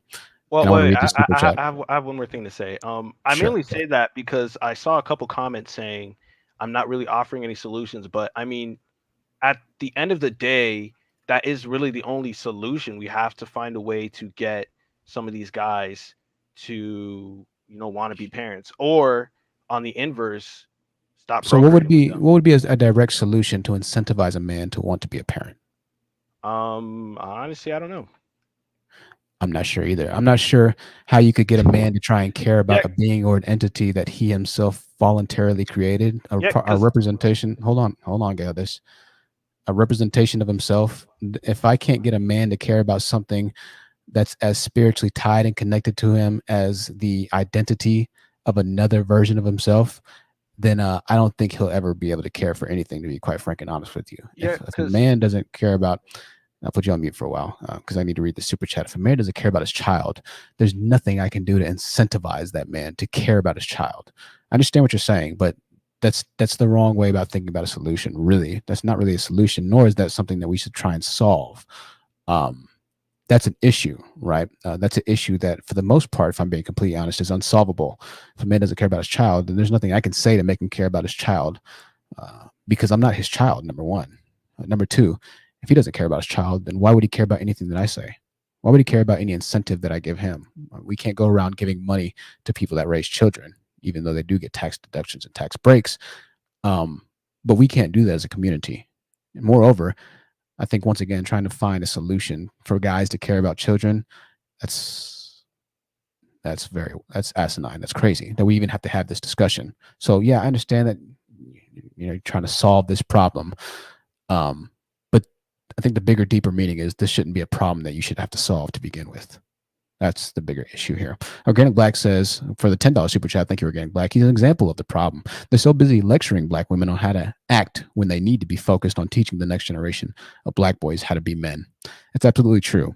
Absolutely true. It's interesting. And listen, Geldish, I appreciate that perspective. I like that. We'll come back to you in a second, Geldish. We have here and Dyson, we'll wait a second, Dyson, because I want to kind of have this conversation and keep this conversation going. Gamio has rejoined us. Gamio, what did you have to say in my response to you, as far as, and to the response to the panel members, as far as you trying to teach women how to be feminine versus you just being more masculine of a man? Well, when you look at it, every single culture on the planet has a way for women to act, taught by men. You look at the Bible, the Quran, Hindu text, Buddhist text, they all talk about women and how women should act. So it would be illogical to assume that you can't tell a woman how to act just because you're a man. That's like saying I can't tell what a deer should do because I'm a hunter. Right. So let me ask you a question, Gamio. Other than John 3:16, name me one Bible verse. Oh, he's 15 years old. Oh, he's 15? Oh, well, he's figured out the world, Dyson. Name me one Bible verse right now, other than John 3:16. No, well, I honestly can't really talk about. Exactly. You can't talk about it. And that's the problem with you guys. You guys just say things. When in reality, the things that you're saying are so ludicrous that you don't even understand. You don't know anything about the Bible, man. You don't know anything about the Quran. You don't know anything about Dyson. I'll have to take you down for now, Dyson, but I'll email you, brother. Okay. I appreciate you, Dyson. I know he's young. Man. I appreciate you, Dyson. And I understand he's 15 years old, right? So, I mean, obviously we can't say too much about this, but this is the mindset that the Manosphere exudes constantly, right? They just say things thinking that they're really saying something. Well, if we look at this, if we look at that. Well, you tell me about that then. Since you're the expert, you tell me about that. You show yourself approved, as the Bible says, right? Show yourself studied and approved, my friend. I want to hear a specific passage of how women can be more feminine, since you know so much about it. In reality, you don't know that much about it. However, you'll use something to try and twist and skew to your narrative. The Bible is an instructional manual, essentially, that I think that there are good things for all of us to follow, right?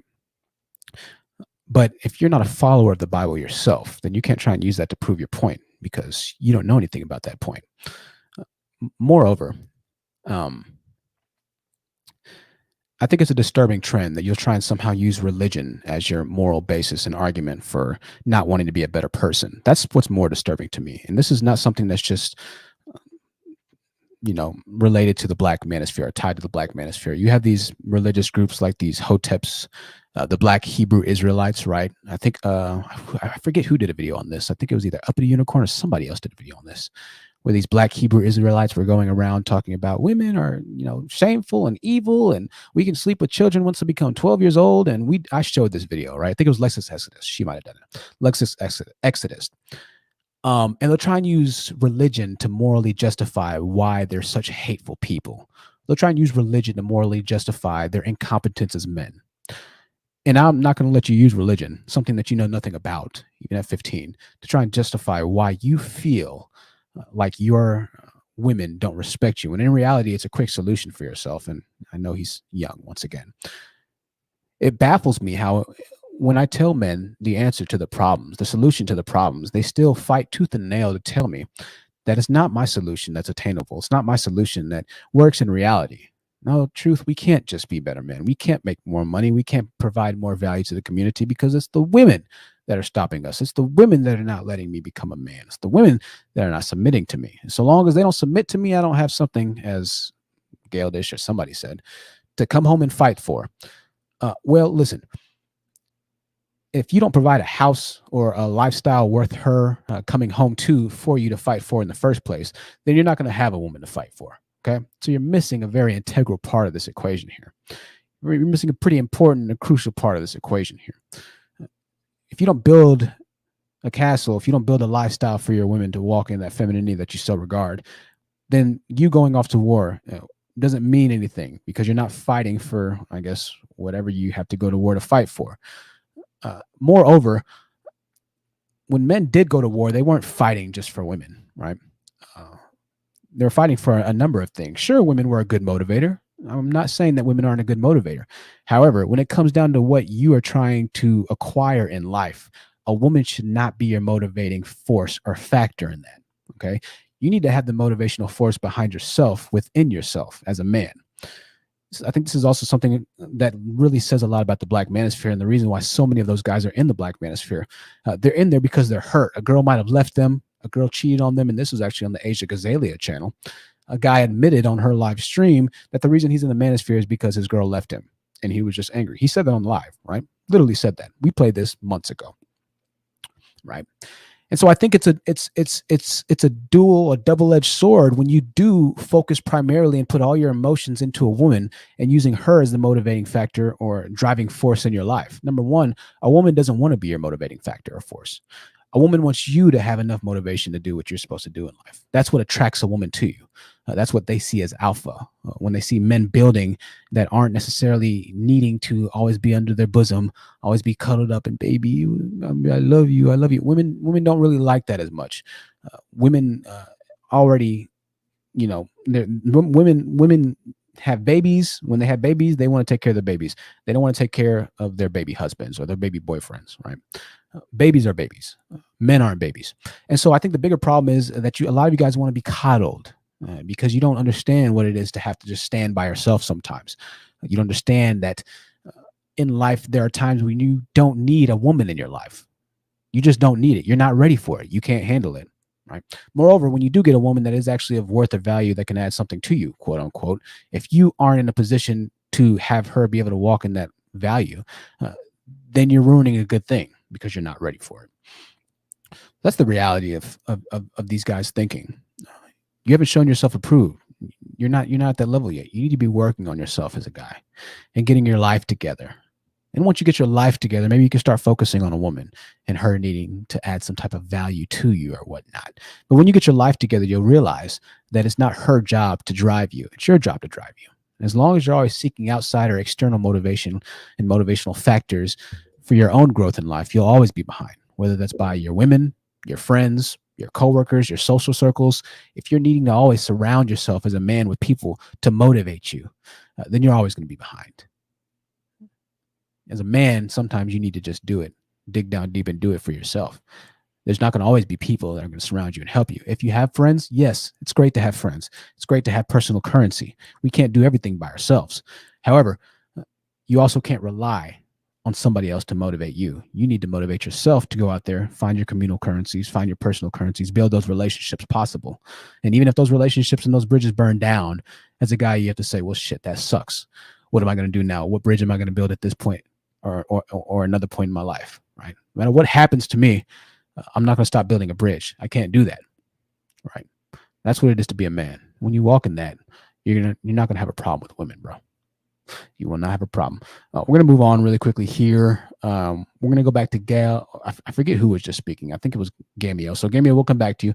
We're going to go to Gail Dish right now. After Gail Dish, then we'll go back to Loren. If you want to join the panel, then you can join the panel, ladies and gentlemen. It'd be good to have you up here. I hope you're enjoying this show. A little bit more relaxed, a little bit more laid back. Not as many fireworks going off tonight. But we'll get back to the fireworks here in a little bit. Hopefully tomorrow, but you know how I am. Maybe Monday. We'll see.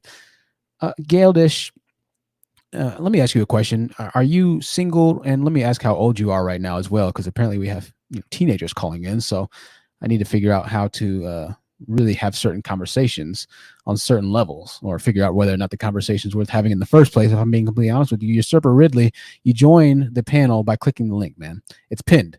It should be pinned for you to see. It's highlighted in blue. You click that StreamYard link, and then you can hop onto the panel with either a phone or a computer. All right. So we'll see you soon. Geldish, how old are you? And are you single right now? Okay, so I am single and I'm 19. Okay, So, you're young. So yeah, so I am a younger guy, but honestly, from what I have seen, because I didn't really grow up in the hood per se, I kind of grew up in more, I would say, middle class communities. So I have seen good examples of masculinity and marriage. So when I talk about this is from kind of the perspective that I kind of do have hope and faith that marriage and relationships can work, because I've seen them work, as opposed to a lot of other people in these spaces who kind of give up. And I mean, personally, I just kind of want to advocate for not necessarily black men, because I mean, to be quite honest, like you guys, that is one thing I vehemently agree on. Black men are kind of on the bottom of the totem pole. I think black people are at the bottom of the totem pole, but that's another discussion. Yeah, and let me say something here. I think a lot of you teens and guys, this is why I do talk about the manosphere the way I do, and you've heard me say this many a time, but teens really do watch these men, right? And give me 1 second, Geldish. Teens really watch these guys, and I know you've heard me say it, and a lot of you might say, well, I don't see this really playing out in real life. None of my friends know about the manosphere. But we've said this before a million times when Kevin Scamos was on the No Jumper podcast, when he goes on the Vlad TV. Those are teen audiences. And so Gamio, the 15-year-old calling in right now, and thank you, Dyson, for letting me know that, him calling in right now is a direct representation of why the manosphere is so toxic, right? This guy hasn't even gone to senior prom yet. He's speaking about women's femininity, right? At 15. This is the problem with the black manosphere. They think that they're helping these children. They think that they're helping 14 and 15-year-olds, when in reality, they're completely destroying their minds. They're completely destroying their outlook. And like Learning IT said, you should be focused on being a teenager and enjoying your life. But here you are trying to jump amongst the philosophical clouds with somebody that's lived, with a lot of people that have lived nearly double your life, right? In my case specifically, I'm double the age of 15. I'm 30 years old, right? And so going forward, that is definitely going to be something that I think we're going to have to address, just having people give their age when they come in, and maybe not even having the conversation to begin with. But I think it's important to get the age, because as we already have seen here tonight, it proves the point that we always say, that we really don't know how destructive the black manosphere, this manosphere, really is. But I think it's starting to become very evident. Very evident. So, Geldish, I appreciate your input, and let me ask you, Geldish, as well. Have you ever had a girlfriend, man? No, but I have had like really close relationships with women. So, all right. Well, I appreciate that, Geldish. Just nothing romantic. So, right. We'll come back to you in a bit, Geldish. I appreciate you staying on. Okay. All right. All right, man. Uppity Unicorn is in the building, ladies and gentlemen. Uppity Unicorn, it's good to see you again. And then we'll go to Gail, to Dyson. Then we'll go to Usurper Ridley. Uppity Unicorn, the floor is yours. Go ahead. Hi,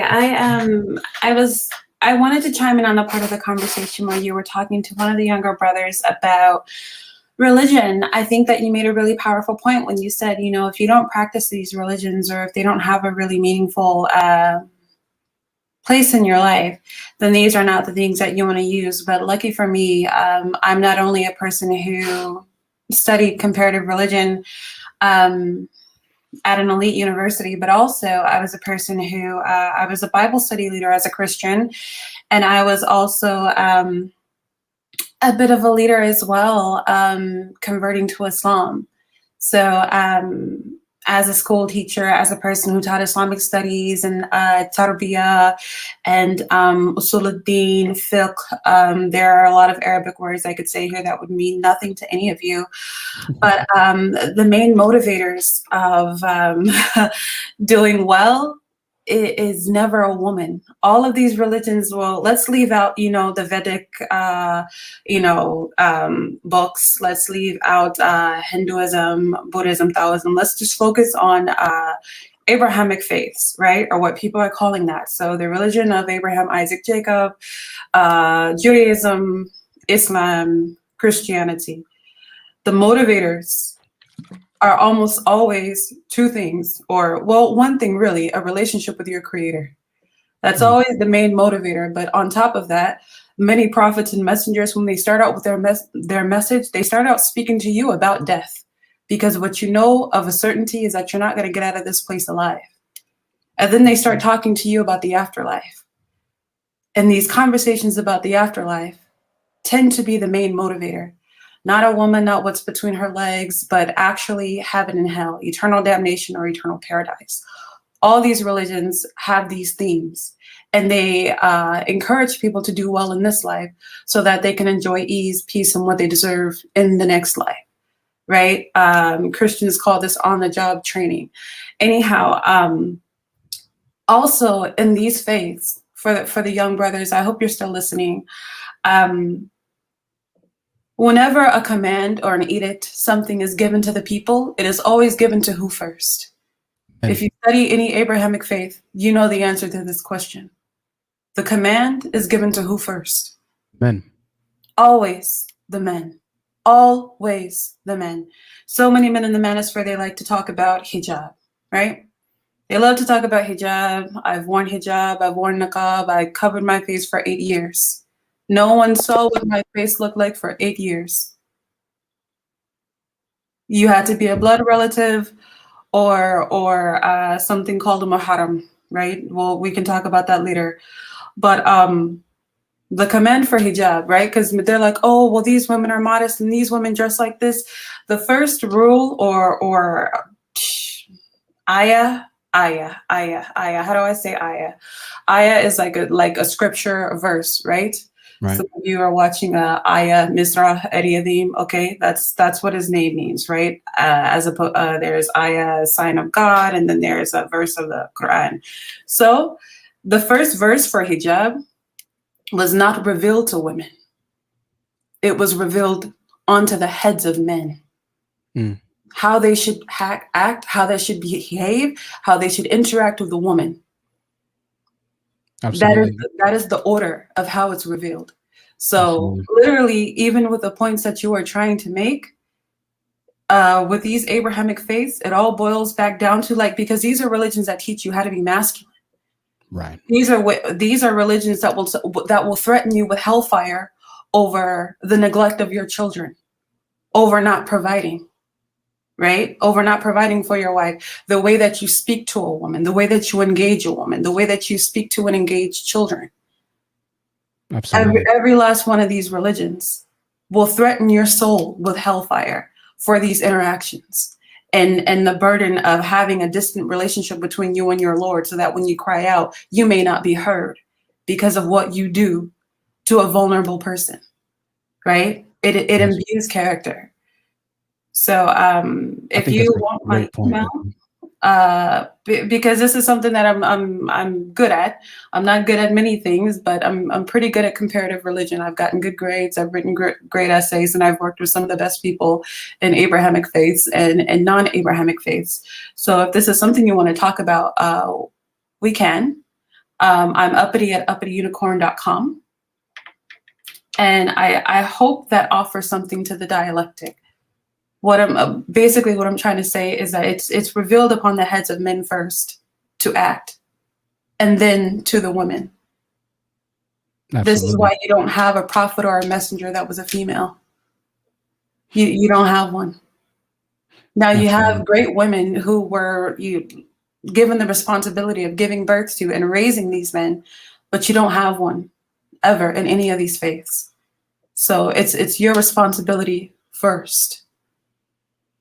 Absolutely. That's all. That is such a unique and powerful word right there, uppity. That's it. That is it right there. I can't thank uppity enough. Once again, ladies and gentlemen, Uppity Unicorn's videos are actually in the description right now. They should be, at least if I copied and pasted from last time. And they'll be in the live chat as well. Uppity Unicorn, she does have a website as well. Uppity, what was that website one more time, dear? Which website? I'm sorry. What was your website one more time? Forgive me. Oh, my email address. I'll go ahead and type it in the back chat as well. I'll type it in the back chat. Okay, go ahead. I love to hear that. We're going to continue on this conversation. We have a couple of gentlemen up here, and then we'll try and go back to the guys we were talking to, at least Gale-dish. Gamio, we're going to have to chill for a while, man. You're a little young. Once again, guys, this is the manosphere right now, right? 15-year-old trying to tell women how to be feminine, right? Jeez.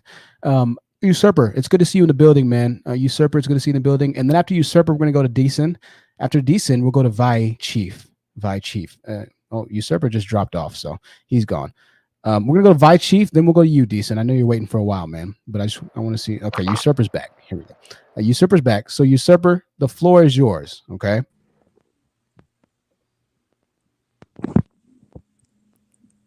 I can hear you. Can you hear me now? Yeah, I hear you, man. Go ahead. Oh, hey, how are you? I'm good, Usurper. How's the night going, bro? It's going pretty good. Today's actually my birthday, but I just came to tell you. Let's start it off by asking and say happy birthday. How old are you now? I'm turning 18. You're turning 18. All happy right. birthday. Thank you. Happy birthday. That's awesome, man. So at 18, at the tender age of 18, pause moment there, obviously. What did you want to tell us, my friend? I wanted to tell you that first off, I support you in your message because as your channel states, you are called the honest truth. In everything you say is 100% truth, even though it may hurt a little bit. It's the necessary truth. And I also wanted to say that, like, I was getting literally indoctrinated by this Manosphere thing. Like, I used to be one of the people in the comment sections of all the videos, like submit, and then I saw all of your videos, and I was like, all these things that this guy's saying are 100% true. Can't disagree with any of it. So I just wanted to come and just give some encouragement, because this is really what the community needs, because all these, I guess you could say, other quote unquote brothers around my age are just totally lost, just totally being indoctrinated by the Kevin Samuels guy. It's all that stuff. I remember I was actually watching one of your videos the other day, and there's someone named Kevin Samuels Defense Force. Yeah. The way they were, imitating him, it was so funny. But that's all I really wanted to say, pretty much. Listen, Usurper, it is good to see you in here, young man. And you're miles ahead of the game right now. I'm gonna put you on mute. Your mic's a little crunchy. Sorry. You're fine, man. I appreciate you. You're miles ahead of the game right now, brother. Your own destiny is in your hands, man. Now, don't let anybody else tell you anything other than that. You got this. Everything you want in this life can be had, brother. You just outwork the rest of these guys who are trying to blame everything on everybody else. Outwork them, man. I promise you it'll work out in the end. Just keep at it, bro. Keep at it. I love to hear that. And even at the end of the day, if nothing else, if he was the only guy that said, hey, man, I used to listen to the Manosphere, but now I listen to you, and I'm starting to find that what you're saying is true, and I'm starting to have a change of heart and a change of opinion. Even if he was the only one, that would have been worth the thousands of hours of videos and research that I've done. It's absolutely worth it. That's exactly why we do what we do now, because the Manosphere does go after, and they are actively going after these young kids, man. The impressionable minds, the impressionable hearts, trying to make them think like they're cursed, like their life's going to be down the drain before it even starts, right? It's like, man, you got so much life ahead of you. Don't follow these other guys. Be a leader. Think for yourself. Take in information from both sides, and you make an assessment on what you think is better. You react accordingly to your own life. Don't live vicariously through 50 and 60-year-old guys that are jealous of you being the age that you are right now. Those same guys will look at you and be like, oh, that young kid thinks he's doing something, right?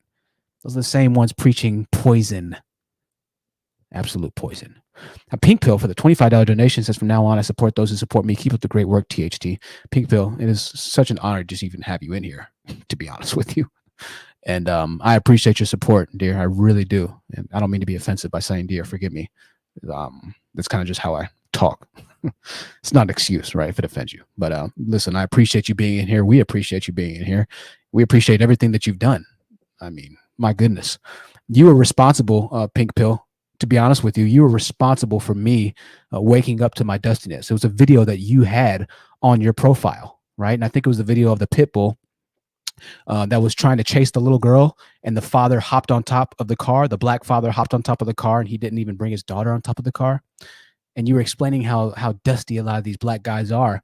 And for whatever reason or another, that video got to me. And I was in my car at the time, homeless, sleeping in my car. And I was watching your videos. And I said, she's right. I said, I'm sleeping in my car right now, mad at women. She's absolutely right. So your video, Pink Pill, was the one that really got to me and started that change. It woke me up, man. So I can't thank you enough, to be completely honest. But it was your video, if I'm not mistaken, and I'm pretty sure it was yours. I remember you, and you were sitting down. You had, I think, a glass of wine and a table, and it looked like there were books around you, and you were talking at the time. And that was the one. That was the one. So just to have that come full circle, and for you to even be sitting here right now supporting me, I owe you so much in life, more than I could ever say on a stream right now. So thank you. Hey, Matty D for the $10 Canadian donation says, the Manosphere doing the same thing with black males that white hate groups do to recruit new members. It's obvious that the oppressee has been or become the oppressor. I think it's a very good point. That's a very good point. We're going to move on in our discussions here as we have 285 people watching wherever you are right now, ladies and gentlemen. I hope that you're enjoying your evening, your day. Darlie, it looks like your computer or your audio paused. Is there something going on there? Can you say something really quickly? I'll just see if I can hear you.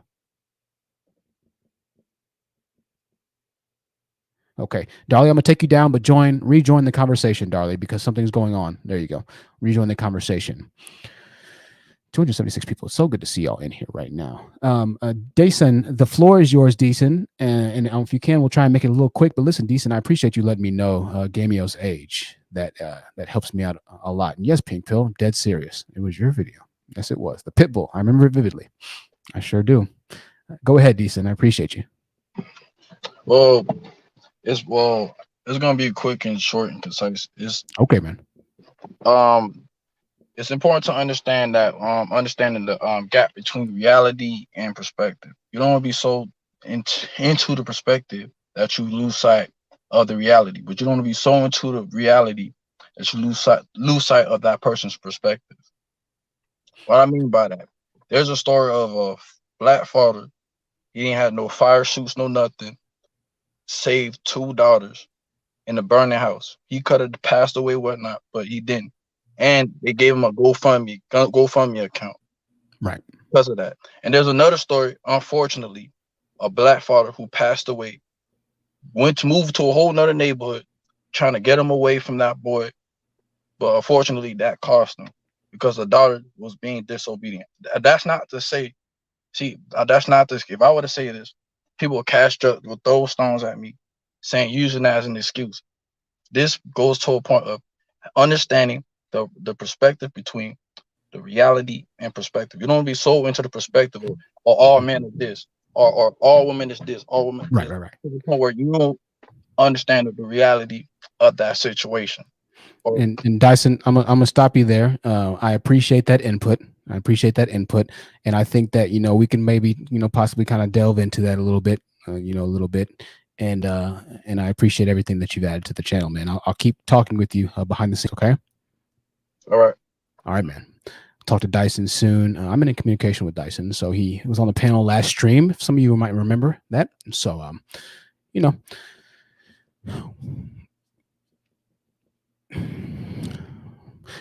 we'll kind of keep things going here if we can. Yeah, a huge support for Pink Pill, y'all. Huge support for Pink Pill. Let's not pressure her to come onto the panel, though, guys. You know, CK said a lot, and she decides to come up. Then yes, obviously, but we want her to be able to enjoy as well, right? Enjoy the content and just to chill and relax for a while. So it's good to see her in the building. No pressure for the Pink Pill, though. We love to just have her here. I think the bigger thing, and we're going to kind of come back to you in a bit, Galdish, and I'm speaking to Gamio a bit as well, right? And that's that you guys should just not even be really focusing on this right now. Galdish, you haven't had a girlfriend and you're a little older, so maybe you can, you know, kind of partake a little bit more in these conversations.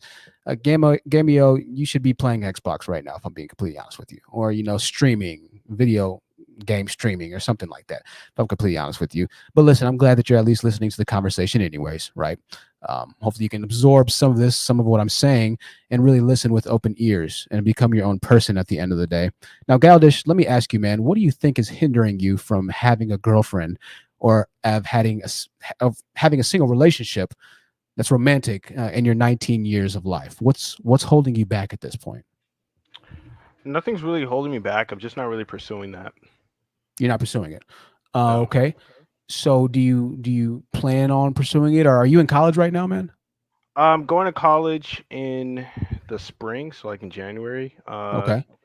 Honestly, I'm more of the mindset of, you know, if it comes by, it comes by, because I'm mainly focusing on, you know, getting my knowledge up, getting my skills up. So, you know, I'd Right. rather not focus on trying to find a relationship as opposed to if not like the right person comes by, but like if someone who I see like who aligns with my views and like, you know, my beliefs, you know, and the path Right. I'm going, I'll consider it then. But until then, yeah, because right now I'm working, so you know, Okay. I don't really Yeah. have a lot of like opportunities to meet and I think that's fair. I think that's fair. I think that's fair. You know, focus on yourself, and that's something that I talk about and advocate for as well on this live stream. You know, as guys, you shouldn't place your value or your worth or your motivating drive, right, in women. Now, I know this is something that you, maybe it was Gamio that spoke on it earlier, but wasn't it you that was talking about, you know, having a guy to or having a girl to come home to because the guys go off to war? Was it you that said that? no, I think it was Gamio. Was it Gamio? Okay, cool. Yeah. Cool. So honestly, this is kind of one of my main gripes with at least like the Manosphere, MGTOWs, Red Pills, whatever. You know, they always place a lot of value on how a woman can, you know, do all of this, but it's like, you know, and I don't want to be, you know, the guys who say, oh, just pick better, you know, because sometimes people can be snakes, but you know, And yeah, try and make it quick here. honestly, Try and make it quick. Go ahead. so honestly, my main issue is that a lot of them put way too much attention and focus on women as opposed to saying, well, if you're the man, if you're who you need to be, you're not gonna attract those kinds of people, you know, to come around you in your circles. Yeah, You know, I think you're right about that, and I'll have to agree with you on that. We're not diminishing women's value and worth. Obviously, they have yeah, worth and value that a lot of men really don't understand. And that's the problem there. They don't really understand the value of women. So they get into these ruts of hatred, just like Shemak says, WTF happened to these young black dudes. They used to be so energetic. You can see my dyslexia there. I flipped the words. They used to be so energetic and full of confidence. These bitter Bettys are complaining about future relations that they know they don't qualify for. And, you know, they're essentially living vicariously through men who have been married, had kids, done whatever. We don't know anything else about their personal lives, but they're internalizing these horror stories of divorce and child support, whatever it might be, and living out their life as if they've gone through the same experiences, internalizing the trauma of somebody else, right? It's like, man, you should be out there living right now, especially if you're getting ready to go to college. Man, college was the best time of my life. College was wild, right? But if you go into the mentality that, oh, well, you know what, I don't know, you're already dooming yourself, right? It's like, guys, we gotta live life, man. Gotta live life, you know. And we'll come to you in a second, Goldish. We have a couple new people. We'll come back to you. I just want to say this and go. All right. So honestly, I have one thing. Why does your comments keep assuming, I guess, my views? Like I don't really like half the assumptions they made is not really accurate as to what I believe. And also, Sure. yeah, I am looking forward to college and like the experiences I'm gonna have. So Sure. that's really it. All right. So have a good Well, one. Take care. nice, man. I don't mean to assume your views, but the reality is a lot of guys kind of view the do live the viewpoint that I mentioned a lot here, right? So you Yeah. might not be the one that specifically fits, but if the shoe don't fit, man, if it doesn't apply, then let it fly, bro. But I appreciate you clearing it up. Yeah. At the end of the day, you still are arguing a lot of manospheric type points, so you might not agree with specifically what I just said. However, you do agree with some of the sentiments of the manosphere, which none of those I agree with, to be completely honest with you. So That's if it fair. doesn't apply, let it fly, man. But listen, we'll see you on the next one, okay? All right. Have a good one, man. All right, man. You too, bro. Be safe. That was Gail just leaving the building. We're going to go ahead and move on to Darlie Lambert. Darlie, can you hear? Did your connection drop again? Unmute yourself if you can talk now. I don't understand. Darlie, I don't even know who's unmuted right now. Oh, it's I'm sorry. It's Nods. Do you hear me? Nods. Yeah, go ahead and turn the TV off. Nods. Well, and then we'll come back to you in a while. Nods. Darlie, yeah, go ahead, Darlie. I appreciate your time. What did you have to add to the conversation? And first of all, how old are you?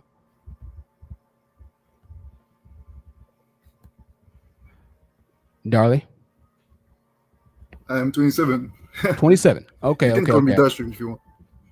Oh, Dasher, it's you, Dasher. Yeah. Okay, good to see you again, Dasher. Hey, give me a second, Dasher. We'll come back to you. I want to speak to a couple of the new guys that are up here right now, okay?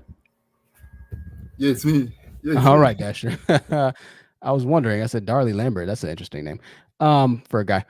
It looked like Nods took off here. Nods took off, so we'll see Nods in a while. Vi Chief.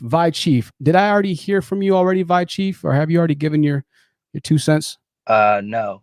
Can you hear me? All right. Yeah, I hear you perfectly, Vi Chief. How old are you? And where are you calling from? We'll just go ahead and do it like that. I'm 31, calling from Philly. All right, 31 from Philly, hailing from Philadelphia.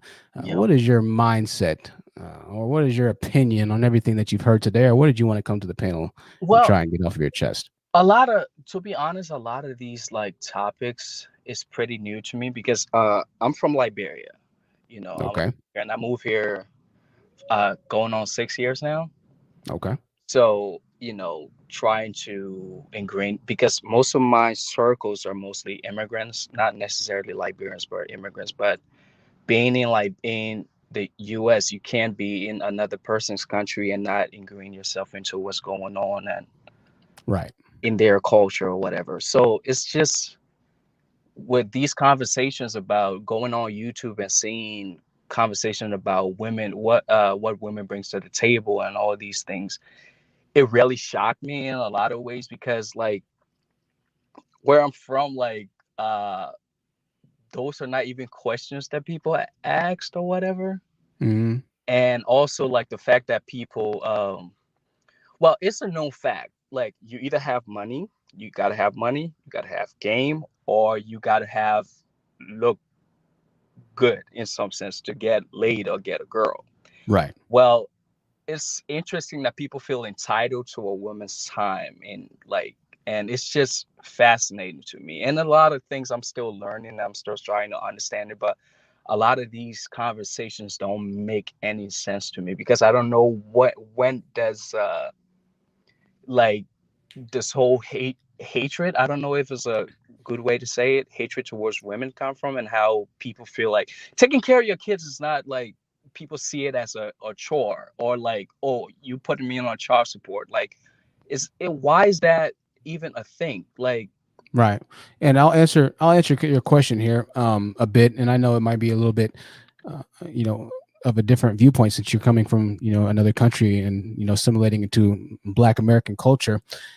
I think that it's very telling that you kind of have those questions, right? And that it's pretty much understood in certain other parts of the world or certain regions of the world that when you walk in a certain way, you win, right? And we say this on the channel all the time, that winners win. I think the reason why a lot of these guys, particularly Black American males, seem to always continually victimize themselves and blame the world for being exactly what it is, blame America for being built on the type of system that it's built on. I think the reason a lot of them do this is because shame, if I'm being completely honest with you, and be the desirability to be something that they're not, right? They either don't want to work for it, they don't want to be creative enough to ensure their own success. They want life to be easy. They want life to be easier. So that's my simplest answer, and I know it could be somewhat surprising and shocking when you haven't heard of Kevin Samuels or the Manosphere and a lot of these other types of people and entities. And that's kind of one of the reasons why we do this again, because a lot of people haven't heard about this. And so I get emails or at least comments all the time, and they're saying, man, I'm glad I found your channel. I didn't know guys like this existed, right? But even the guys that haven't heard about the Manosphere, this type of mindset, this victimization exists outside of the Black Manosphere. It's in Black pop culture to think that the police are out to get you as a Black male. That's in Black pop culture now. So much so to where an entire multi-million-dollar movement was started that every Black person in the entire world has heard of. Black Lives Matter was protested in Greece. It was protested in Italy. They were protesting in China with black shirts, right? And so the rest of the world has collectively gotten behind this victimization or this victim mindset that essentially was started in good faiths, I'll say, to some extent, by Black women. It was started in good faiths. The problem that I have with it, and I think the indirect problem that is really taking place with Black Lives Matter, is that it lends itself over to the continual victimization of Black men and Black men's hearts and souls, right? And so I think it might have been good to bring up awareness for something that might have happened unjustly. But the brutal reality and the fact of the matter is that most Black guys aren't going to die by police. Super small numbers of guys who are unjustly shot by police. I mean, so minuscule that the number is something like 0.000000000. It was like 20 zeros, 1%. It's like 30 something guys that got shot unjustly. Unjustly is a very loose term I use as well there, by police last year. It's not that many, man. Your odds of being struck by lightning 10 times in a row are greater than being shot and killed by the police as a Black man unjustly. So I think that there's a lot of culture that goes behind the victimization of Black males that maybe a lot of people don't necessarily tie into the reason why they have such a problem with women or education or whatever it might be. Once again, it goes back to that culture, right? Now, a lot of white people have said this, that they don't believe in Black Lives Matters, right? But they're called racist when they say that. Are they actually racist? They might be. I don't know. A lot of them, in my opinion, that say that Black Lives Matter and all lives matter, right? Instead, I don't think that most of them are racist, if I'm being completely honest with you. What they identify with, what they identify against is this victim mentality. And it's them saying, well, okay, guys, if we're so evil, if we're so bad, right, then why do you do so many bad things to yourself? Why don't you build businesses for yourself? That's kind of how they're approaching the situation. How most white people, how most other races of people do approach the situation at hand. Now, they're called racist outright, so they can't say this, right? They can't say this on public platforms. And this is the importance of me saying this as a Black male, as a Black man. However, still at the end of the day, saying this, I'll be called a Uncle Tom, I'll be called a coon, whatever it might be, because the reality is most Black males want to be able to walk in that victimization, that victim mindset. They like being victims. They just do. So when you have guys call in like the 19-year-old that was just talking, saying, well, why do we have to be masculine all the time? Why do we have to be leaders all the time? This is a direct reflection of this victimization pop culture that's going on within the Black community. That's why I say stop protesting for Black Lives Matter, because at this point, it's turned into a trope. It's turned into an excuse to fail, essentially, right?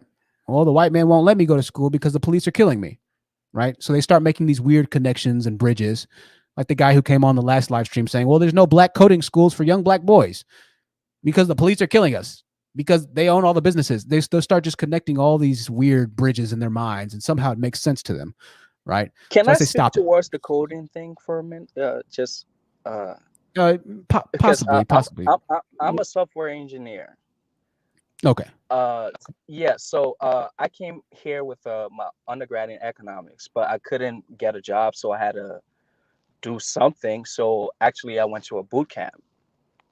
It's called New Camp. Actually, I did Nice.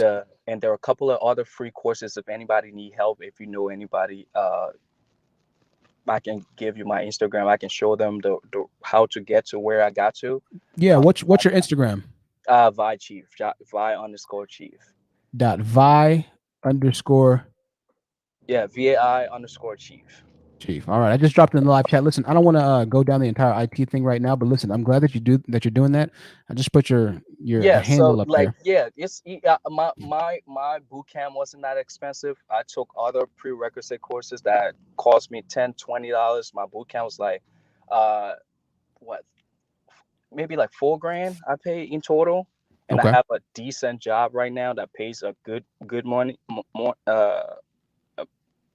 I make a decent living doing that. So if anybody interested in that, Yeah, definitely, man. Well, your handle's out there, and definitely we'll be able to contact you, and I might reach out to you as well. Just ask a couple questions, and who knows, maybe we can work on something in the future. No problem, bro. If you need anything, if you need apps built or whatever, I can help you with it. Or if you need website or whatever. Not this month though, but anytime in the future we can work on something.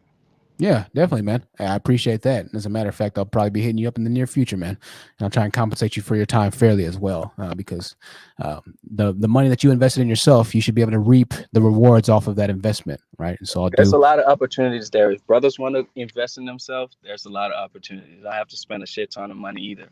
So good, man. I got That's good. Listen, man, I appreciate you being here tonight, and we'll see you soon, okay? All right. All right, now.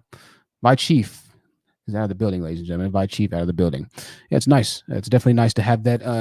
Email his info. Yeah, I didn't get his email, but you can reach out to him on Instagram if you'd like to, if you're interested in coding. And maybe we'll do a video in the future, a standalone video, and just have some type of discourse, dialogue, conversation with him, talking about how you can get into the IT or coding section. And maybe we'll even have some type of consultation, mentorship type program that we can start directing to him, building him a little bit of money while he's working, but using his skills, him utilizing his resources and skill sets that he learned, that he invested in himself for and with, to start to reap rewards financially and spiritually in his life, right? When you help other people, it's a spiritual blessing for yourself as well. So I like to hear that. I really like to hear that. So we'll try and do something with him in the future, right? What's his Instagram? His Instagram is .vai_, I forgot, chief.vai_chief. Organic Black says he's ripped. Nice. So he's a gym freak and he's intelligent. Look at that. That's a combo right there. He's on his way to winning. We've got some comments on the Black Lives Matter movement here. True Mystique says, yeah, BLM is a no-no. Comments going so fast. Follow the money, y'all. And then there's another comment I want to see. Forgive me. Ebony Unicorn said this, though, and I think this is very interesting. She says, you're no one's Mammy. You're no one's Mammy, Chris. Okay. Forgive me. Let's see. There was one other comment. I can't find it right now, actually. Jeez. Sometimes these comments go pretty quickly. I can't find it now. We'll try.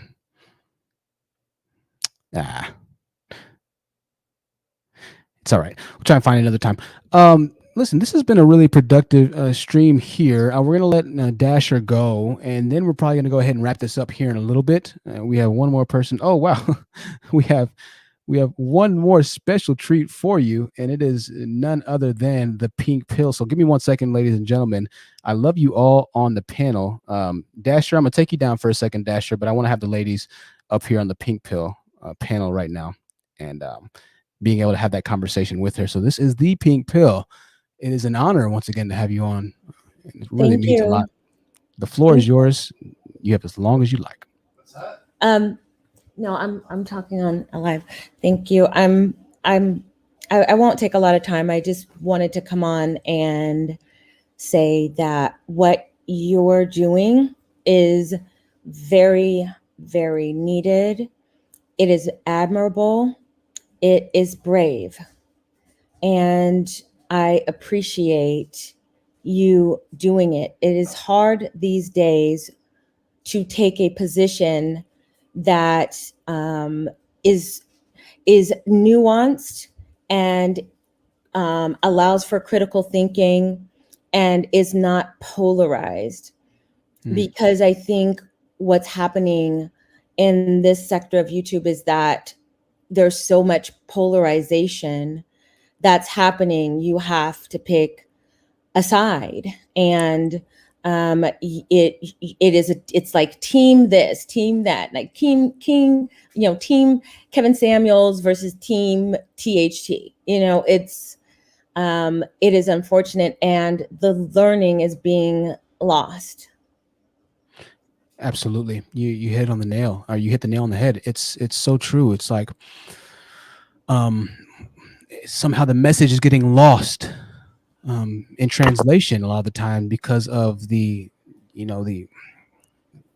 just the separation of the community, right? When I thought that at the end of the day, we all stood for the exact same thing, which was the progress of a demographic of people, really the progress of all people, to be completely honest with you, an enlightening of a generation, right? It's very challenging.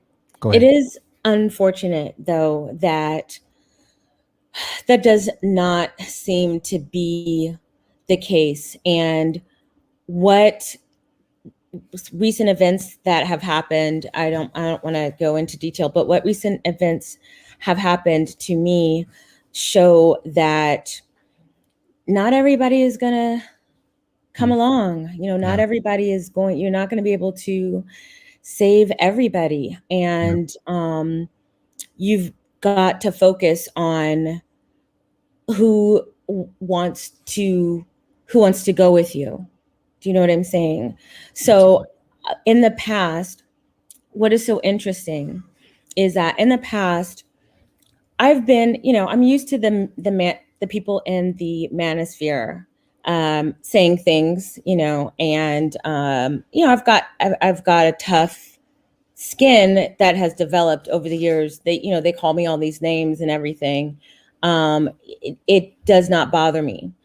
What has bothered me deeply is that the abuse now is coming from some of the women who claim to be in the same space that I do. And I think that I think that I guess there's maybe too many Black women who want to stay in that anger phase, in the stages of grief, and where they're lashing out and they're talking about what the men in their community are doing wrong all day, but they don't really want to move past that. And my problem is that I've told Black women for 12 years that you need to go where you're celebrated, and you don't need to tolerate bad behavior from the men, and stop begging these men for scraps. And while I'm sitting here saying that, I have been the biggest pick-me-sha for all Black women. And it's made me look like I'm trying to get in good with the mean high school girls or whatever. And there is actually some truth to that. I absolutely refuse. It took me 12 years to really acknowledge that, you know what? A lot of these women just don't like me. They don't like me. They don't like the way I talk. They don't like that, I'm not perfect all the time, that I don't do everything right all the time. They're mad at me because I married a white guy. I mean, they just will never like me. And I have to be at peace with that and not seek for the approval and embracing of the women in the same way we tell Black women to not be so hungry and so self-sacrificing for the men. And I've been doing it the whole time, but it's been with the women. All the behaviors we talk about, even the behaviors that you talk about on your channel, I've been doing the same thing. It's been a radical realization for me. I had a conversation with somebody else, and it kind of revolves around that. And it's wild, right? Because it's very difficult when you are chastised and persecuted by the very people that you're trying to help, right? Like, this is a different. Yes, it's incredible. It's incredibly hurtful. Yeah. Absolutely. You know, I just went through, and obviously, listen, ladies and gentlemen, there's levels to this, right? And so the little incident that we had here, magnify that by about 1,000, and that's the level that you start talking about when you get to a large content creation platform like the Pink Pill has, right? I've never quite understood how much it can affect you when you read 50, 100, 500 comments of people that you're trying to help who are disparaging you, saying some of the most evil, wicked things, threatening your life, your livelihood, threatening to come find you, your family members emailing you these crazy, crazy, crazy long emails. I've never understood really how that feels. And let me tell you something. It's one thing to deal with it from like the Pink Pill said, from your enemies, right? But when it comes from within your own allied camp, all of a sudden you're finding multiple front war, and you don't even know who your enemies are. Yeah. Somebody asked in the chat, why are we talking about me? I'm just going to read out the comment. Chrislyn, why do you make every conversation about you? How are we on this channel talking about your issues? It's somebody named my word. It doesn't matter. It's okay. It's okay. Why are you on this channel talking about your issues? We love you, but how do you have to derail every conversation on other channels to be about you? That is a fair question. And it's actually relevant to the conversation that we're having right now. And that is that not everybody is going to get it. Not everybody that you try to present an alternative way is going to receive that, and that you have to come to a level of acceptance in that. And I also came to the platform to give the honest truth some kudos, because what he's saying is incredibly brave. And I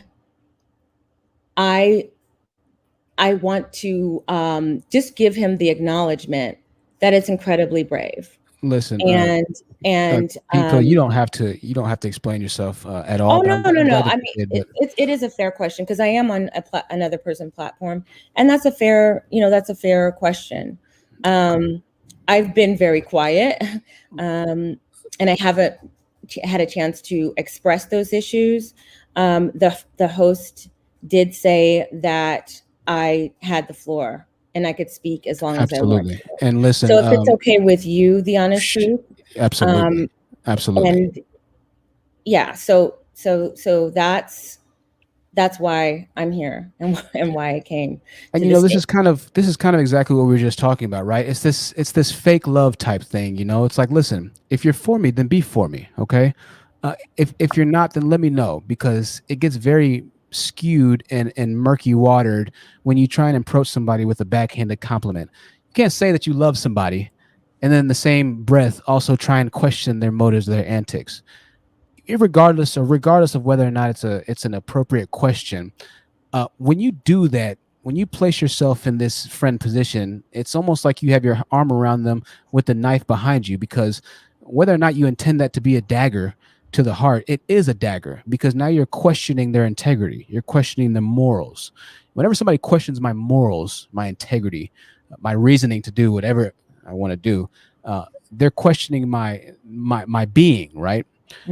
Moreover, with somebody like CK, who's responsible for me literally being the type of person that I am right now, it's just disrespectful, if I'm being honest. Okay, so I know this might anger and upset some of you ladies here, but there needs to be respect shown, man. There needs to be respect shown, because this is exactly what we're talking about and dealing with now. Listen, if you want to be on one side of the fence or the other, that's fine. I get that. But moreover, that would be a question where you'd want to email her, right? Email her and not say it publicly online. That's just not the way you do things, guys. Go ahead. Well, I'm going to say this and then I'm going to go. Sure. For the people in the chat, I mean, I see people, I see your comments. I want to say this, that there is something wrong, right, with Black women who say, I love Black men no matter what, right? That you see your father your uncle, your cousin, in every Black man you see without vetting them. But there is also a problem with saying, no matter who it is, if they're Black, I hate them. Do you understand the polarity that we're in right now? Yes. So Absolutely. we're talking about women who, for me to even just have a conversation with you, people are mad. I'm getting messages on the back end, and I hear you, and I'm getting ready to jump off. Oh, you're fine. Those, No, I'm not. those of saying you, the person who messaged me, I just wanted to say that, and I'm about to get off. But there is a polarity, and in both cases, what we don't realize, ladies, is that it's centering around the men. You are another side to the same coin. You're mocking Black women who say, I love them all regardless. And then you're mocking a woman who says, no, I'm going to vet men and women. And if they show and prove that they are an ally, then there's there's usefulness in that. But understand that the extreme of I love Black men no matter what, the other way, I hate Black men no matter what, you're just the same. Because you, thinking that you're so different, are doing the same thing that they are doing, and that is centering the men. And so that's all I wanted to say. Thank you for giving me the opportunity to say that. I will withdraw and go back into hiding, but I want for the women to really think about that. Think about that. I think you really need to realize the same energy that a lot of you had in being the social justice warrior is that same energy that you're using to ostracize people who will not buy into a hatred of all Black men. And you are alienating people who can be helpful to you, who you can network with, who you can build with.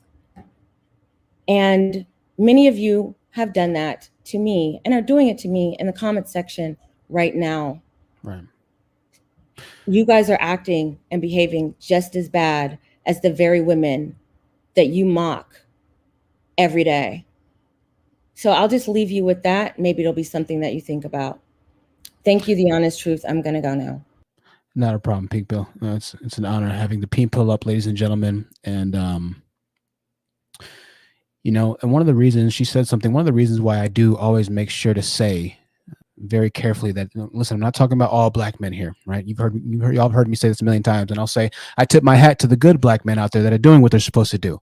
Salute to you. And we have some of them here on this channel. Gordon Nasir, I believe, or Dimitri, forgive me, Dimitri. I can't remember names. Aaron Collins, right? Jedi Mike, guys who hear what I say and they're like, yeah, you know what? He's telling the truth. And we support that, right? There are good guys that listen and say, man, you're right. That 18-year-old that said he used to be a content consumer from the Manosphere's teachings, right? And he said he heard this podcast and, now he thinks a little differently than his friends do, right? So I tip my hat and I salute those guys because there are good Black men out there. I say this all the time. But unfortunately, the majority of them are living a disillusioned life, right? There's a lot of stuff that we have to address. And I make that known. I preface the message of each live stream with a message. You've heard me say that a million times as well. I say that because what Crystalline said, what the Pink Pill said, it is very important. You don't want to turn into the same thing that you despise, right? This is why even when guys come up here and we don't agree, I still pay them respects a lot of the time. Stan Pitus, PMP, Poor Man's Podcast. At the end of the day, I still say, hey, man, you know what? I appreciate you being here. I respect that. I respect your time, and I want to thank you, right? We don't agree, but I'm also not going to turn into a raging, pile of fire, a raging phoenix that they might represent, even though PMP didn't represent that. I'm not speaking about him specifically, but a lot of them represent and stand for in the chats, the live chat sections of these manospheric channels, right? I think that's important. It's important to have that balance there. Be passionate, be fiery about your message, yes. but also handle it justly when it is time to have a conversation and dialogue exchange between you. You know, they just don't agree or they don't accept or see things the way that you see them, then maybe go ahead and crank up the heat. I've done that before as well, right? I have no problem addressing ignorance with a very severe tone if need be. I want to let the ladies go ahead and follow up with that. We're going to go ahead and start with Up in Unicorn, then we'll go with Loren, then we'll go with Kier, and Gordon's on the panel. And we'll have Gordon chime in as well. Go ahead, Up in Unicorn. What do you think about those words there? Thank you so much for giving me the floor. Really quickly, I wanted to, as lovingly and gently as I can, respond to my world, who asked Crystalline that very stinky question, sting with a G. Sorry if I said it, made it sound like stinky. I meant sting, stung, right? That stinky question, you know, I love you, but why do you have to make everything about you?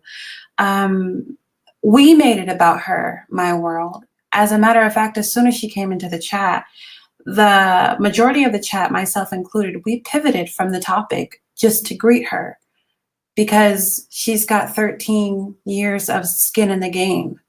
A lot of our speaking points were originally her speaking points. Right. And there are so many new content creators, okay? There are so many new content creators who speak with the speaking points of the pink pill, right? And they speak freely with these speaking points that 10, 11, 12 years ago got her persecuted and written off and bullied and literally traumatized, publicly harassed, letters sent to her neighbors, her children doxxed, people calling people she's affiliated with trying to get them to abandon her. She has suffered a great loss in this cause, and people who know that about her, when we saw her come in, we greeted her like what she is, like the way she ought to be greeted, right?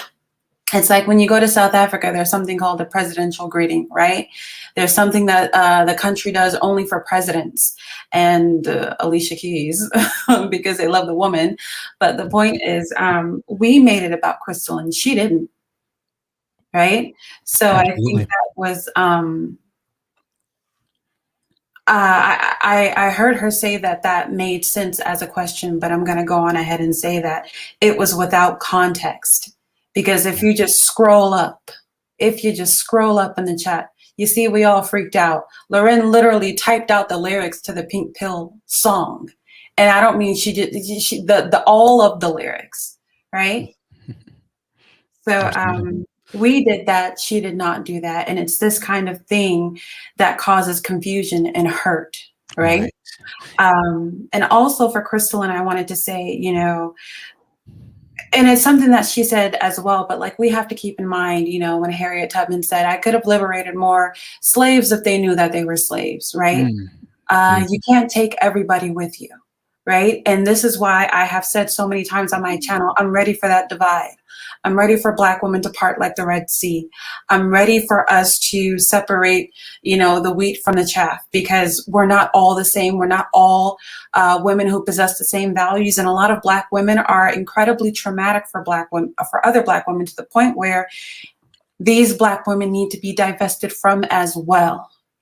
These liars, these schemers, scammers, these people who, I mean, you have people who have literally brought Crystal into tears and broken her heart, who are now preaching her same message.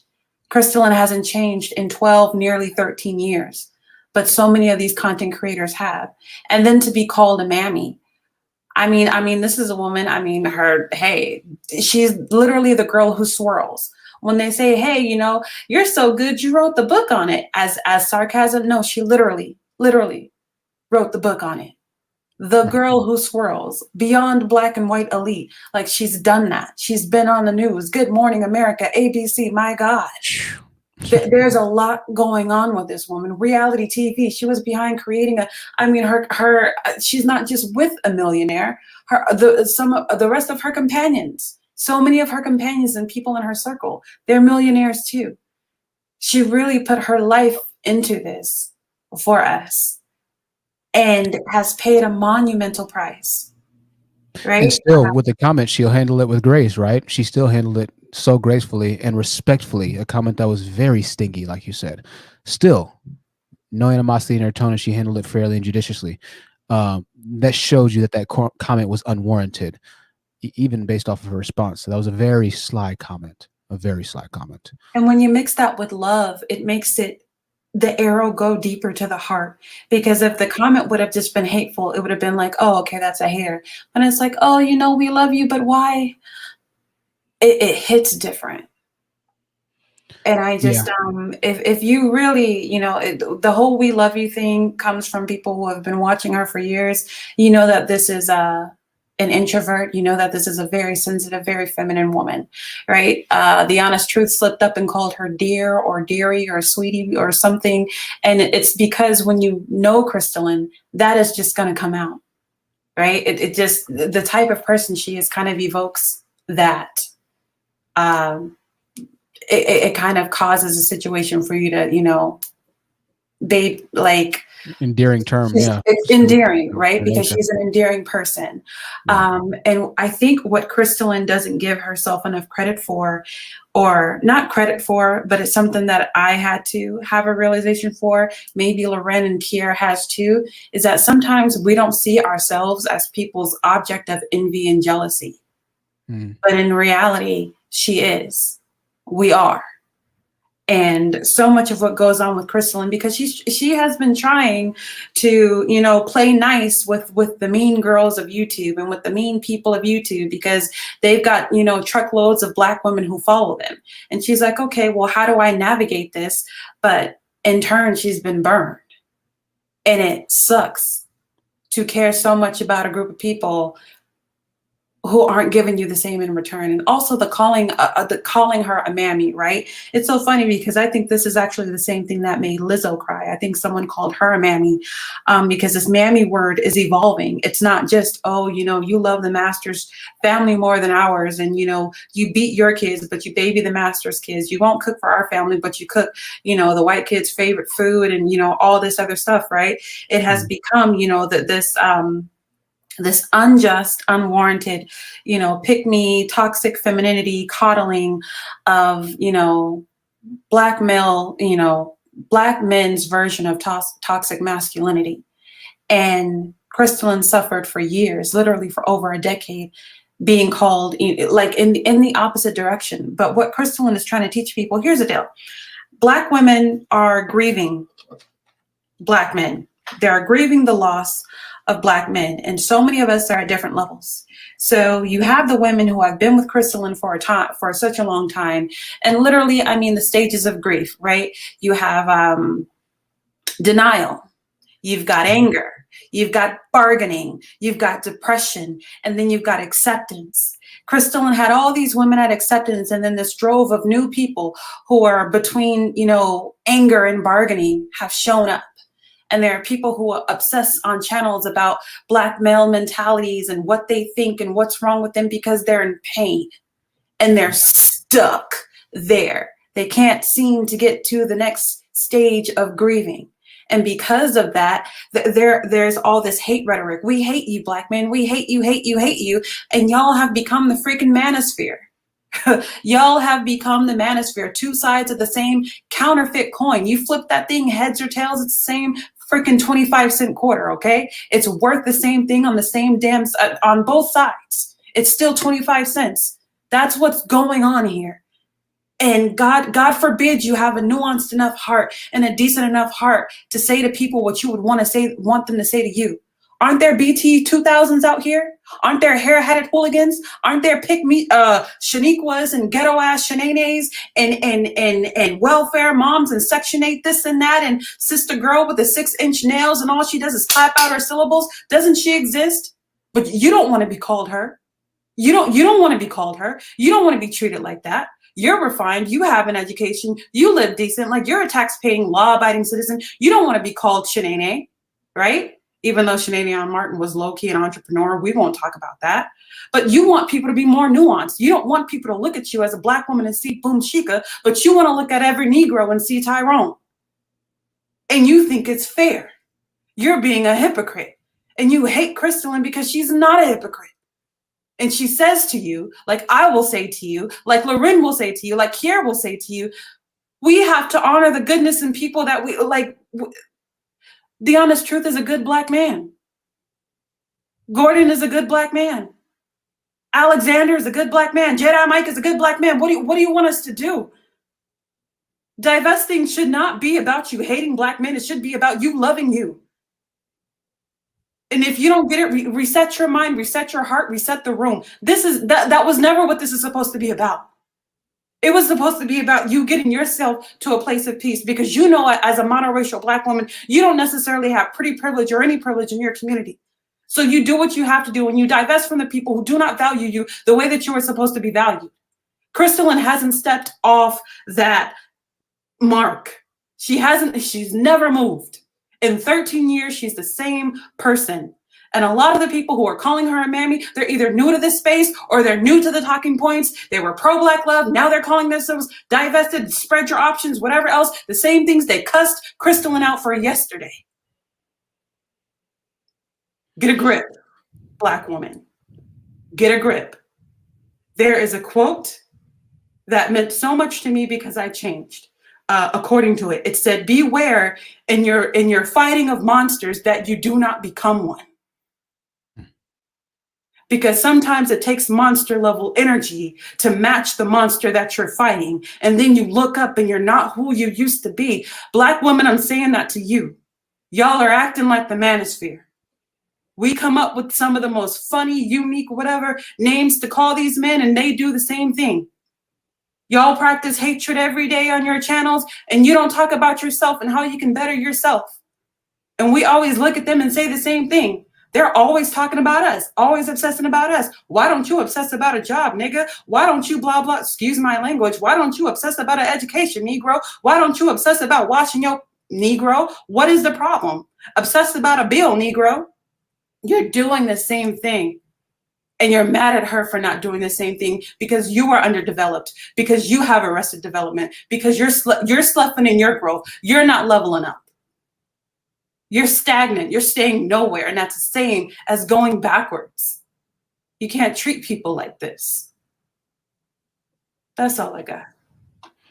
Thank you, Ebony. I appreciate that. And I don't have to say too much to that. So we're going to go with Loren. Loren, we'll let you follow up with Uppity, and then we'll go to Kier. After Kier, Gordon, and we have some in the back, panel members in the back. So go ahead, Loren. Yeah, it's hard to follow that. You pretty much said everything, Uppity, but it needs to be said.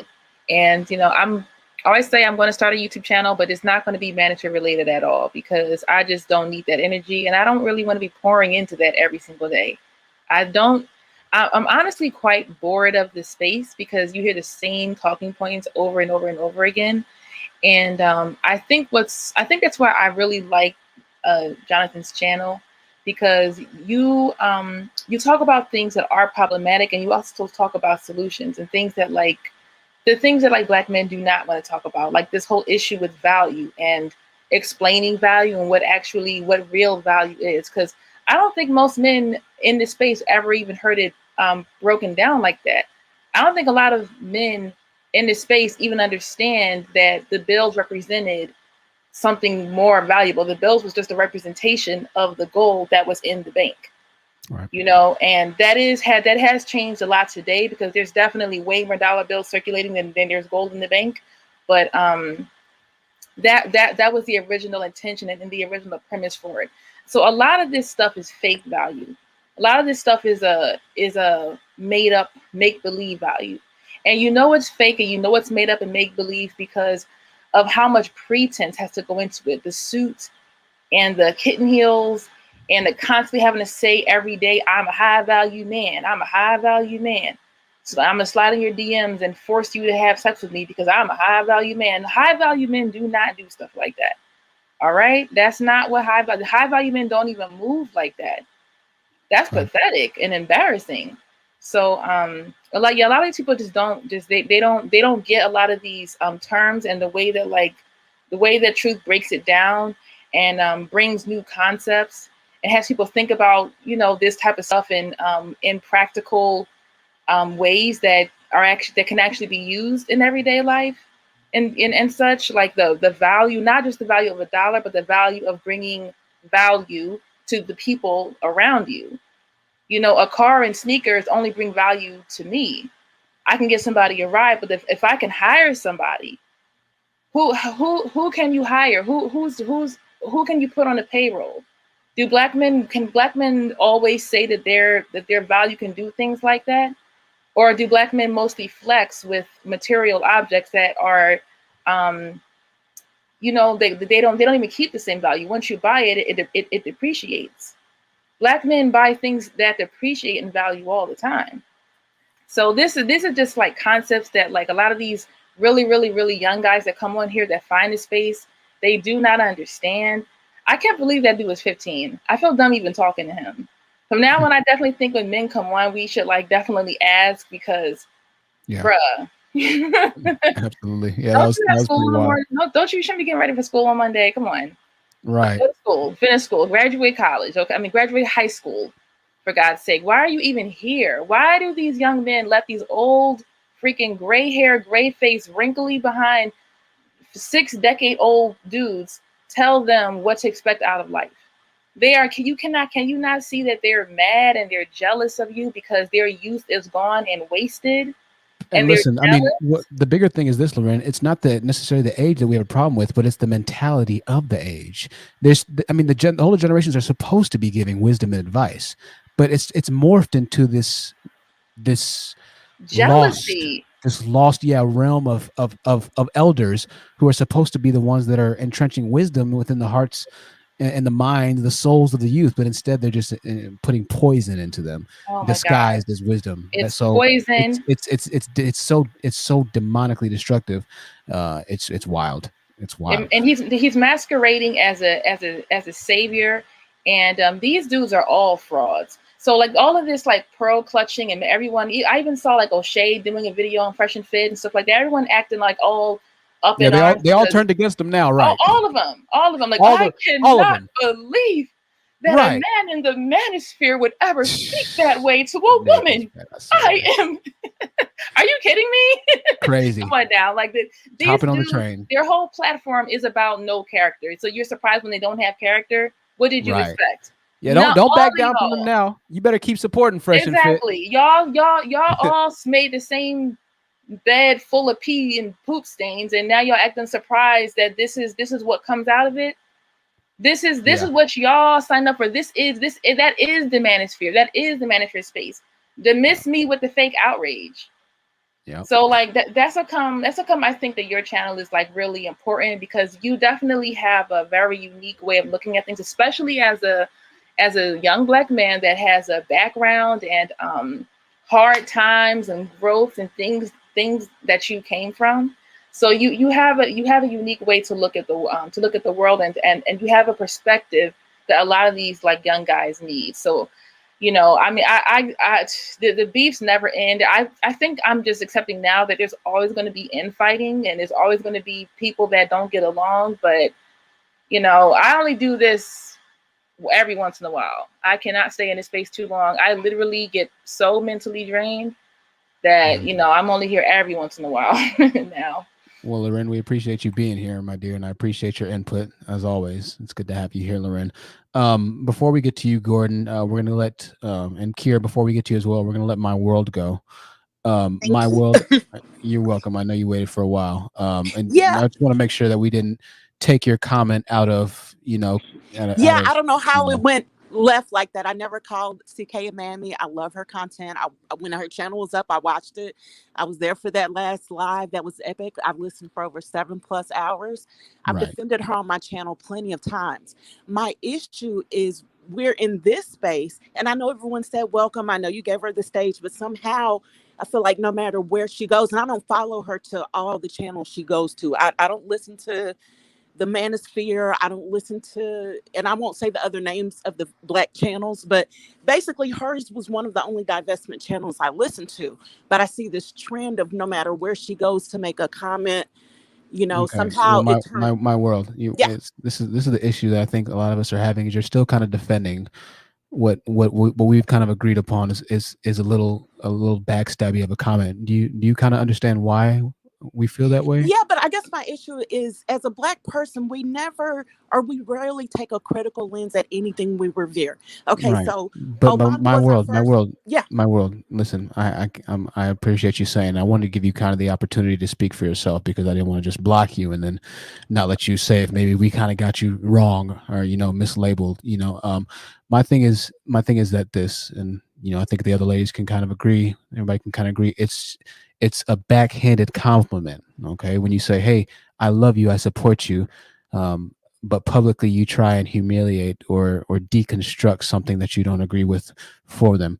For instance, if I have a friend or a best friend, and we're walking into, I don't know, Taco Bell or something like that, and these guys decide they want to fight us, right? Well, I hope that my friend's got my back, and that he's not going to be upset that maybe I didn't hold the door open for him, or he's not going to let me fight by herself, whatever it might be. If he had some kind of pre-grievous with me before the fight, I'd hope that he decided to fight with me, and then we could talk it out afterwards and he could say, "Hey man, I don't like how you did this. I don't like how you got us into that situation.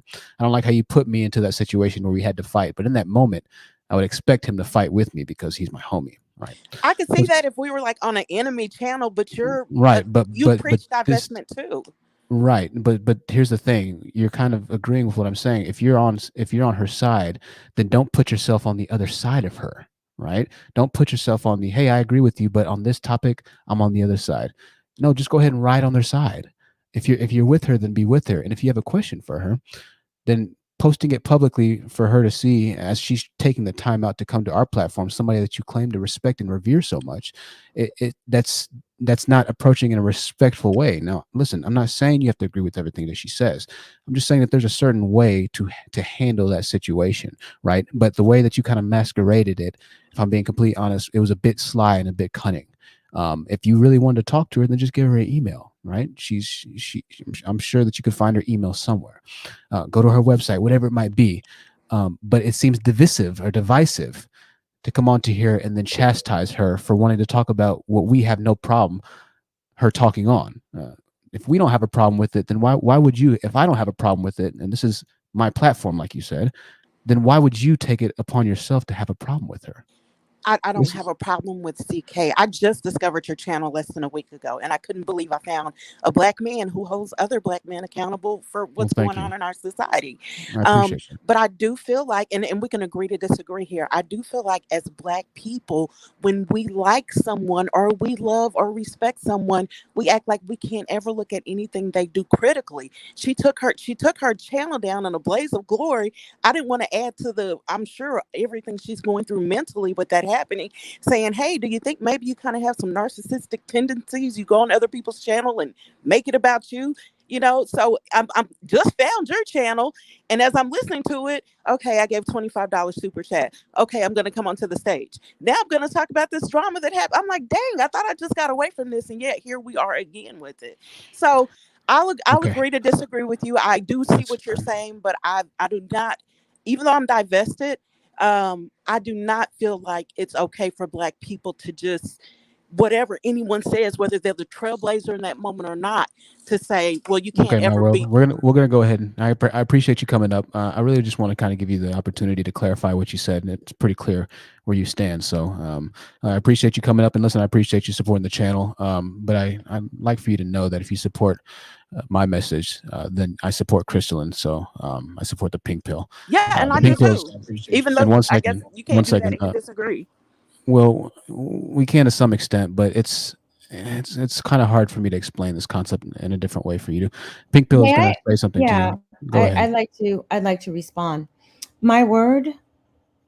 I've been appearing on very few channels, and you are right. I have been talking about my experiences. I am upset. I am deeply. I'll be gone for a moment, hurt. so y'all go ahead. Okay. I am deeply hurt. I feel deeply betrayed. Those are my feelings. We are talking as a collective group of women who are asking questions. about femininity and we're talking about being vulnerable. The thing that happened to me was a week ago, and it is still very raw for me. It is. However, I did not come to this stage centering me. They gave me the floor. The honest truth said, talk as long as you want. I really resent the impression that I came in and said, oh, I know we're talking about this, but me. No, I was invited. So I wanted to be clear, but what you did was, what you did has been a problem for me. And I know that people in this space think that I'm narcissistic. I know that they do. Everybody wants to use that term and think they know what it means, and everybody's an armchair psychologist. But a narcissist has zero empathy and absolutely no shame. My entire career has been showing empathy.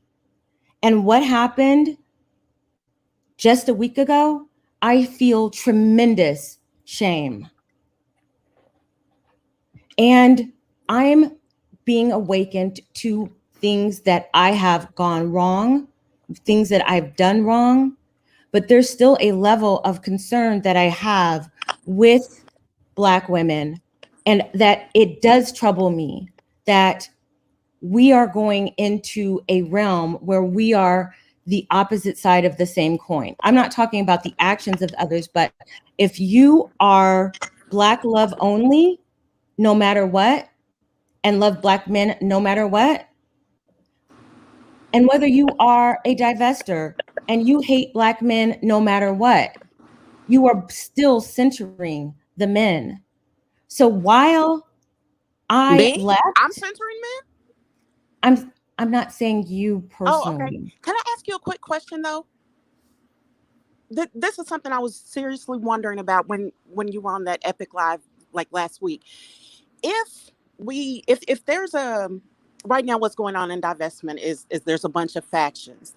And I can only liken it to a sorority. Or I remember one time you said, you can't sit with us. You don't want to associate with all divestors who are using pejorative words to talk about Black men. So here's my thing. If we as divestors aren't a monolith, why can't you just be cool with the people who are down with you and down with your message, and let the people who want to divest a different way? Because if we don't want them to sit with us anyway, if they're not like us, if they're going to use bad words and cuss and all these slavery images and all that, then why isn't it okay just to say, we don't have the same kind of divestment. Good luck to you. I'm going to go over here with the women that follow me. Like, I don't understand why you get so caught up on if they don't want to do it just how you prescribe. So when I was on here earlier, I said that I have been the biggest pick-me on YouTube in the divestment community. And I had a deep desire for us to be able to have some kind of, while we could all have divergent voices, that we could somehow interweave all of that, quite frankly, as successfully as the Manosphere has. Because what I observe in the Manosphere is they fall out too. They do. But they make up. They're not perfect. They'll squabble with each other. One person will get emotional. One person says something they don't like. They'll get into a fight. And a few months later, they can be friends again. Or they can, not friends, but allies. And I wish it could be so for women, but I think in general, for women, that is not possible. So what you are asking is what I am doing. And that is going where I'm celebrated, not tolerated. I didn't take my own advice. Because when I was saying those words, I was thinking of it in relation to the men. and I had all this heart, and I was willing to endure a lot, and quite frankly, made a lot of mistakes. And the mistakes that I made and the emotional outbursts that I made was because I was trying very hard with people, and it was not reciprocated. And those feelings of rejection, those feelings of non-acceptance, they will come out one way or another. They will manifest. So to your question, that's exactly what I'm doing and what I will be doing. I realize that I'm not everybody's cup of tea. And quite frankly, in the last week, I realized how deeply I'm hated in the very community that I support. And with that information, I have some decisions to make. Does that answer your question, my world? Yeah, kind of. Can I say something to my world? Because my world, it seems like you're the one that's kind of diverting the whole conversation right now, because we've already said that we were perfectly fine with the direction that this conversation was going in, and you seem to be the one that has a problem with it, but we don't have a problem with it. Yeah, I that's understood. I won't say another word about it. Thanks for the time, guys. Thank you, my world. I appreciate you for joining and giving your input. Thank you for allowing me to address my accuser. Now I will go back to the audience. Thank you. Okay, Pink Phil, have a good night. Thank you, my world. We'll continue this conversation. And I appreciate Pink Phil for clarifying and bringing a lot of things into the conversation. Ladies and gentlemen, if we can, please keep it respectful in the chat. I know that this conversation might not be the topic at hand that we started with, but as Keena said, this conversation was diverted a while ago, and so trying to throw slide remarks once again, y'all, of what are we talking about, or whatever it might be. We're talking about whatever we're talking about, right? And so if you enjoy, then I appreciate you enjoying, y'all. You guys know I love having y'all here, right? I really do. It's good having these conversations. And hey, we don't need to fire, flame, brimstone, and what's the word for it? I don't know. Hellfire and brimstone from heaven all the time. Wherever the conversation goes, y'all. I mean, we're 3 hours and 19 minutes into it at this point, right? So I'm not going to be ranting and raving on the title of the video all the time, especially not 3 hours into it. Kier, I know you didn't say anything. Go ahead. We literally divert all the time. Like we rarely ever stay on the topic at hand 3 hours into the stream. Like things always, and then Pink Pill came on the stream, which is like, I mean, obviously we're going to talk to her. So what is the problem? Yeah, it's interesting perspectives people have. And Kier, did you want to say something really quickly? But I'm sorry, I just want to let Kier go if she wanted to say something. It's okay. I don't mind. Okay. I love Kier. Yeah, no, right. Oh, well, thank you, Uppity. I really don't. We've kind of been going all over the place right now. I mean, I really don't watch the Pink Pill. I've heard of her, but I've never watched her content. So unfortunately, I can't really expand on this one. Yeah, no problem. I think that's a very balanced position to have. And, she's a pioneer, to say the least, so we respect her. I respect her for hopping on the platform because, listen, a lot of larger content creators will just, watch and they won't hop on because, like we said about the PMP situation on the last stream, it does give your channel clout, right? People see a big content creator, they're like, wow, a big content creator's here, right? So especially somebody that supports our message that we support. I mean, that's the utmost respect, y'all. I mean, if we're on the same side, we're on the same side. But Uppity, go ahead. And then after Uppity, go ahead, Kier. I was going to say, well, I always respect an OG. So that's cool that she's an OG. That's awesome. But I was going to say one thing about the topic. Sure. It's just what one of the guys said. Why do they always need an incentive to do everything? I mean, if I hear about one more cookie or brownie, my head's going to explode. I mean, they have no idea how exhausting it is to have to prove your humanity over and over again. I mean, I'll be damned if I'm going to give somebody a parade every time they decide to do right. I'm done. Very true, Kier. Very true, and I agree with that. We're going to go to Uppity. Then after Uppity, we're going to go to Queen Mercy and then Gordon. Gordon's been waiting a long time. But Uppity, go ahead. Then Queen, then Gordon. I wanted to just discuss something, not respond to my world. I think, you know, Crystalline did that enough. But when she came up here and said, you know, maybe you're struggling with narcissistic personality disorder, you know, those words came out.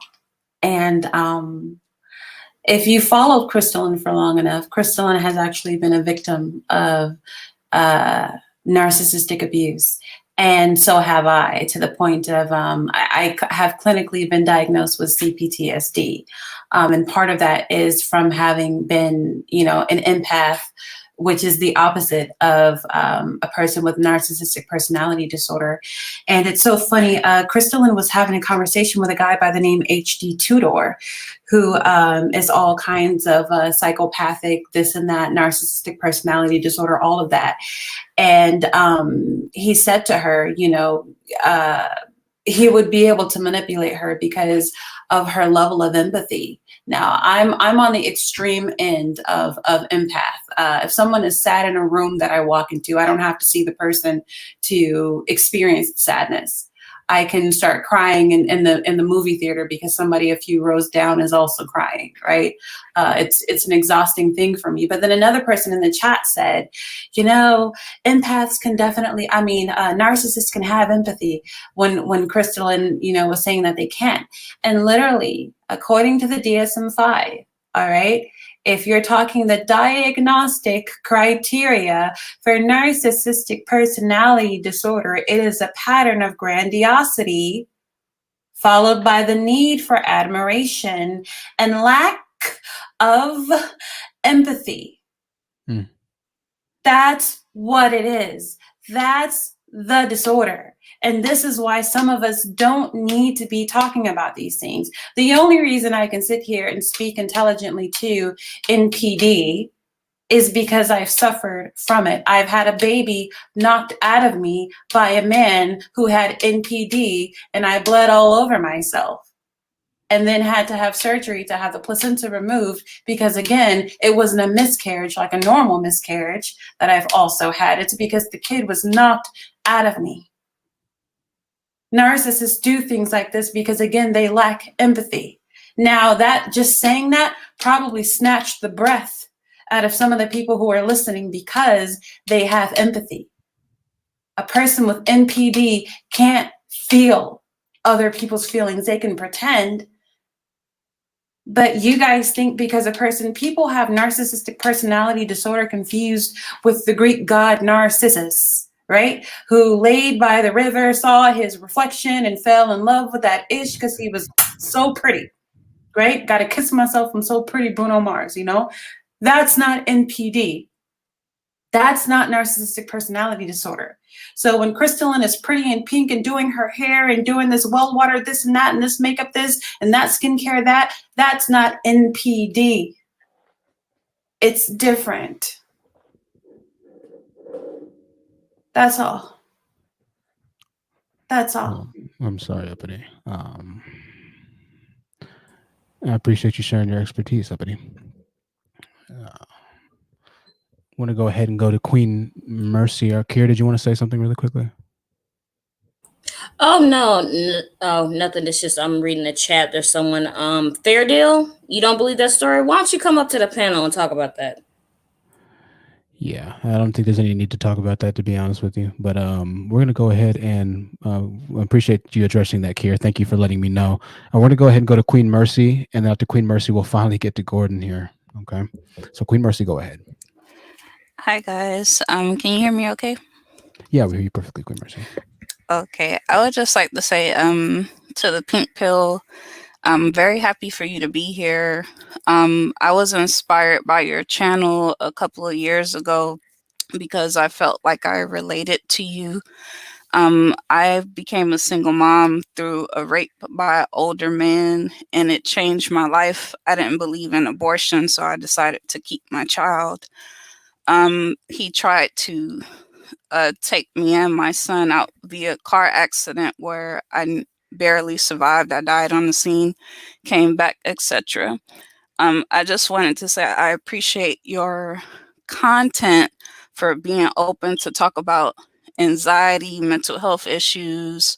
I felt like I could relate to you because you were intelligent and reminded me of who I was in the business world and the savviness, the gardening, because I love to garden. Um, a lot of things that I would say is on this channel, which I have already said, the Ubuntu thing. I personally hate the name calling with the Mammy thing in particular and the pick Mishas, because what Pink Pill said was utterly profound, and a lot of people will miss that when she was talking about the polarity. Oh God, I messed that word up.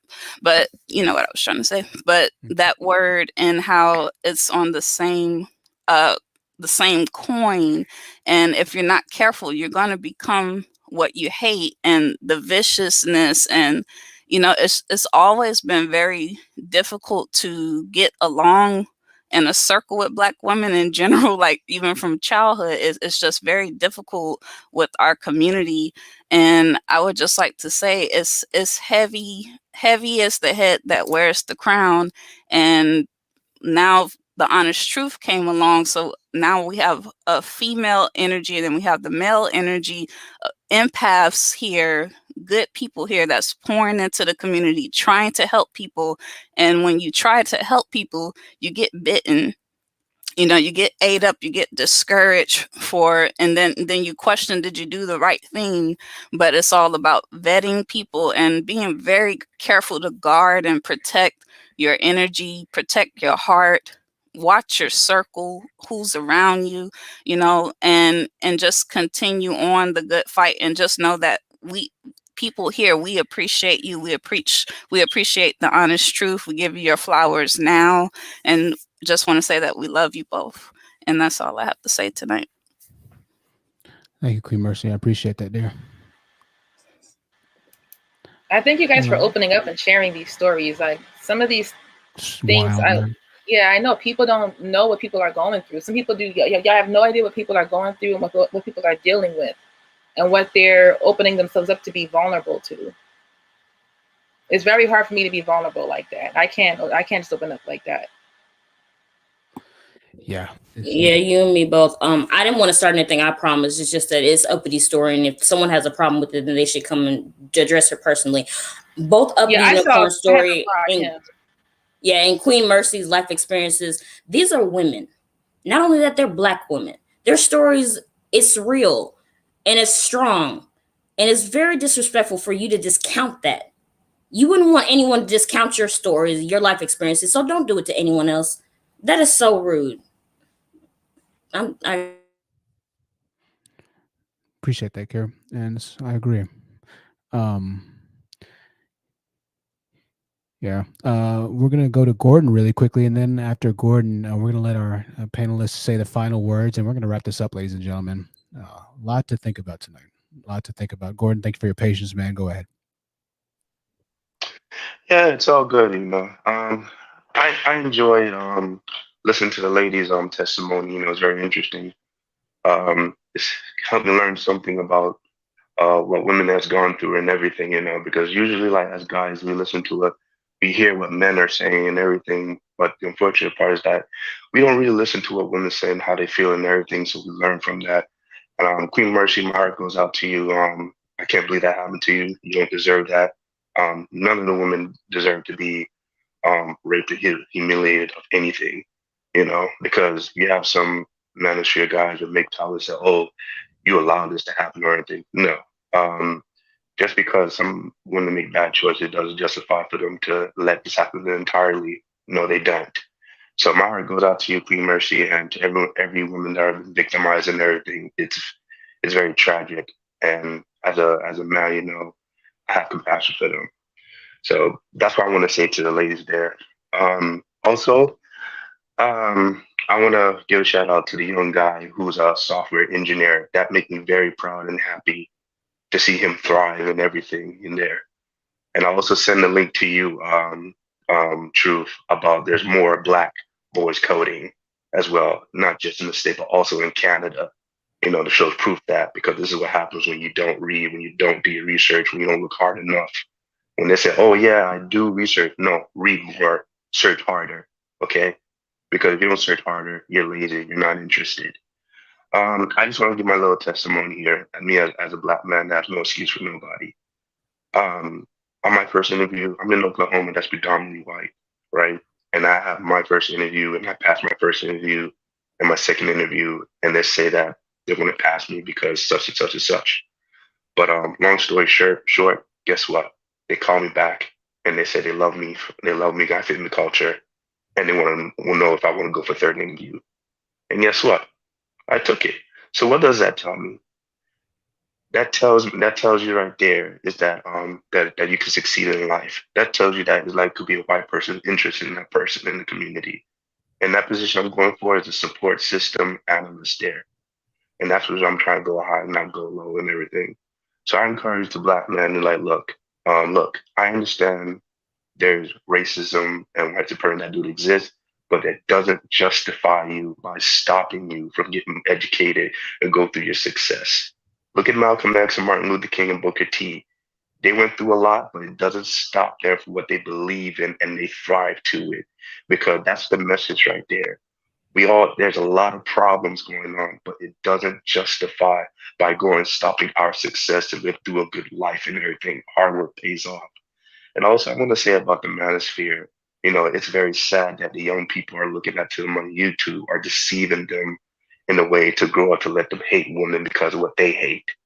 And I want to say about Coach Greg Adams, this guy is like, I don't know if he's 50 or 40 years old, but this man believes that women don't have love. And to me, I find that comical to me. For him to say that he does not have it, even though yes, God is love, but he doesn't have that in him. And I think that's stupid. He doesn't have no compassion. None of the Manosphere don't have no compassion for women. They don't show compassion. They don't show no sympathy for them, like how you and I both do, Truth. And that's the problem with them. Because why? Because they don't have what they have. They're intimidated by women's success, and that's the problem with that. So it's up to us right now to teach our young kids, which they are the future generation, is to make sure that they have compassion and strong boys to grow up to be strong men, to respect women, So it's up to us right now. And like I said, once again, shout out to the young guy who's doing software engineer. That made me proud right there. And that shows you he did more that he does coding as well too, and myself and everyone. And we have women in our IT department and are going in IT, and you don't hear me complaining about it. And I'm happy for them. So that's all I needed to say. And once again to the ladies, keep doing it through your success. And I pray that your marriage is healthy. And if you're not married, if you are looking for married, I'm supporting y'all and everything. So you guys take care. And Truth, like I said before, keep fighting the good fight. I appreciate that, G. Thank you, Gordon. And I got that link, man. I saved it, and I'll check it out definitely soon. It's always good to see you, man. We'll see you on the next one, okay? Yeah, I'm up. All right, brother. Gordon is here. Always good to have good men in the chat, man. It's a good dude right there. Well, ladies and gentlemen, we're going to go ahead and wrap this up, and we're going to do our final words. I'm glad that everything that happened on this channel happened exactly the way it did. If I could redo it, I wouldn't change a single thing. Appreciate everybody that's still watching after 3 hours and 35 minutes, wherever you are. I hope that you heard something tonight that got you to think about something a bit differently. Everybody needs work. All of us. None of us are perfect. However, the goal is to be as good as we can. And there's a lot said here tonight, even personally for myself, that I can take back and really reflect on. And so that's what we love. That's what I love. And I appreciate everybody for sharing and taking the time out of their day to join us tonight. So we're going to go ahead and do our final words from Kier and Loren. Then we'll do Queen Mercy and then Uppity Unicorn to finish us off. Go ahead, Kier. Okay, well, I really don't have much to say. Thanks, chat, and thanks, panel, and thanks, Honest Truth, for having me up. All the women on the panel, thank you so much, especially Queen Mercy and Uppity Unicorn. Thank you so much for sharing your stories. I'm an empath myself, and both of those stories, they just kind of hit me in the womb. I'm over here, got tissues in my hand, crying, so I'm a little bit drained. So I'll see you guys later. Thank you so much for having me up again. See you soon, my dear. Have a good night, Kier. All right. It's always good to see Kier here. Love Kier. Loren, go ahead, Loren. Yeah, I'm just going to say that I'm so glad that these low value losers are exposing who they really are, because I don't think people would believe us if we just kept saying it. I'm just, sometimes there's a good thing to this manosphere, because they expose their own selves. You know, when Black women are always gaslit and said that we're exaggerating and things like that, but that exchange that happened with Myron from Fresh and Fit, that whole exchange that happened online, Poor Man's podcast says that he didn't agree with it, but he doesn't really see her as a victim. But what if that exchange happened in real life?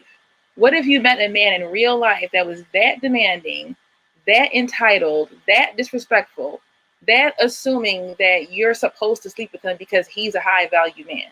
What are you supposed to do? Exactly. Like, women have to work so much harder to like protect themselves, and we have to work so much harder to choose better these days. And a lot of times we don't smile. Kevin Samuels' advice to smile. We don't smile because we're trying to avoid a potentially dangerous, violent situation like that. So Fresh and Fit really exposed the under nastiness, that moldy, mildewy nastiness of this space and what these men are really made of. And I'm just glad that they're exposing it, because y'all look like fools out here. We cannot make this stuff up. People have no reason to be mad at the honest truth, because these men show their hands on their own by themselves all the time. So I want them to keep doing it. And we still have our side, and we'll still keep talking about things that actually make us better as well. But yeah, Absolutely. shout out to Fresh and Fit. Go ahead, y'all. I'm glad you exposed it. Absolutely. Begging for Thank you. sex in somebody's DMs. Good job. High value men right there. Well, Good thank you, night, Loren. I everybody. appreciate you joining. We'll see you soon, okay? All right. That was Loren. I'm glad that everybody enjoyed the message tonight. And obviously we had a lot of sides and a lot of things said, so I'm glad that y'all enjoyed, though. I'm reading the comments and I appreciate y'all. We're gonna go ahead and go with Queen Mercy, since I said that was the order, and then Up in the Unicorn will be last, but certainly not least. Thank you, Queen Mercy, for that personal testimony and your story. And the floor is yours. Hi guys, I'm so sorry that I forgot to say trigger warning, because I know that it's hard for a lot of people. But I've been through a lot, and that's not even half of everything that I've been through. The Honest Truthfully knows a lot of my story, but that'll be for another day. I just want to say, just thank you for, just hearing me and allowing me to talk. And for those who are out there, like counseling of somebody who has been through what I've been through, counseling and therapy is what made me so positive of a person. If you guys only knew, this is not the stream for that, but if you guys only knew my story, that's nothing compared to what I've been through in life. But I just want to say just thanks for having me again. Not a problem, Queen Mercy, and we'll see you on the next one, hopefully, okay? Bye-bye. All right, Mercy. All right, and last but certainly not least, of course, Up in the Unicorn. Up in the Unicorn, thanks for rolling and spending so much time with us. I know it was a long one, but you're a trooper, and you added so much to this, so. I wanted to echo what Queen Mercy said, and obviously, Queen Mercy, you always say Ubuntu in the chat, and I always follow it with Wabantu, right? Because I spent some time in South Africa, and it just being there for so long, it hits me different, as an African American and what I learned there. But I wanted to echo what she said by saying, because, there were the people in the chat who were just like, oh, I don't believe this. I don't believe this. That's like the tip of the iceberg, bro.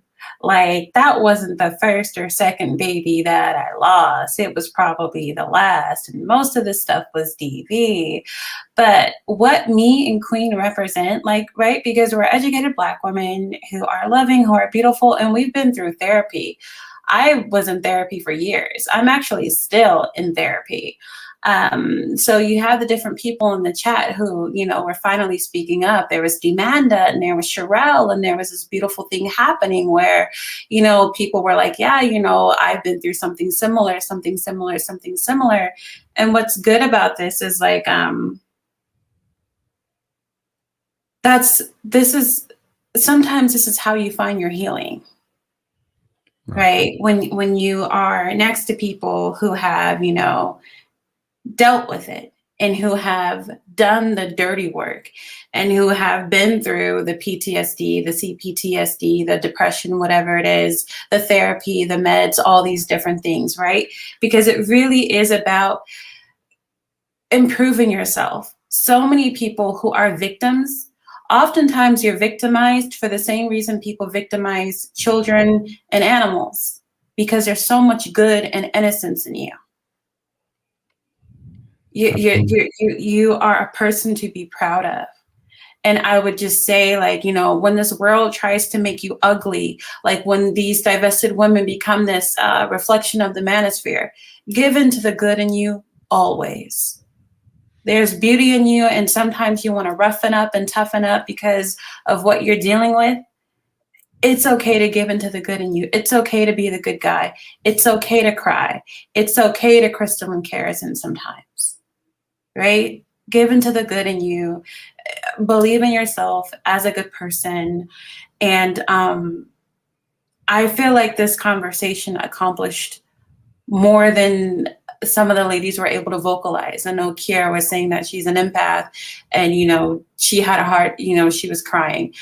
You guys, crying is a good thing. It's okay. It's okay for men and women to cry. It purifies the soul, the heart. It's like pressing reset on yourself when you get all this stuff out. Like, we really do want to grow here. We really do want to develop here. And we don't just want to crap on people, but we also want to love on each other. Absolutely. That's it right there, Uppity. I appreciate that. And I appreciate you for being here once again. And I hope that we see you on the next one, okay? For sure. All right, Uppity. Thank you. It was a really, really great stream, y'all. And a lot was said. Another long one for those who like the long streams. And I think it was a good one. Once again, I wouldn't change anything that happened tonight. Listen, this is going to wrap it up for this edition, this broadcast, this particular episode of the Truth Seekers Live podcast. I want to thank once again and give a huge shout out to the Pink Pill for joining us, as well as all the other content creators that joined us. Once again, I hope that you got something out of this. Even if it wasn't the topic we discussed, I hope that you got something. Because I think there's really something that everybody can get out of this. Man, women, boy, girl. No matter the race, there's something here. Once again, be safe, ladies and gentlemen. It's Saturday, so enjoy your Sunday. If we do not come back tomorrow, I may or may not. I'm going to try to. But if we do not come back tomorrow, we'll be back on Monday. And so enjoy your weekend. Take it easy on yourself. Log out. Create another YouTube account if you need to. Have a new feed of recommended videos that YouTube gives you, the algorithm gives you, by creating another Gmail account, another YouTube account. Sometimes that helps to relieve and de-stress, right? Unwind from your typical algorithm or feed. So I think that at this point, some of us really need to do that, right? Some of us definitely need to do that. And I'm not throwing shade, obviously. I'm not at all.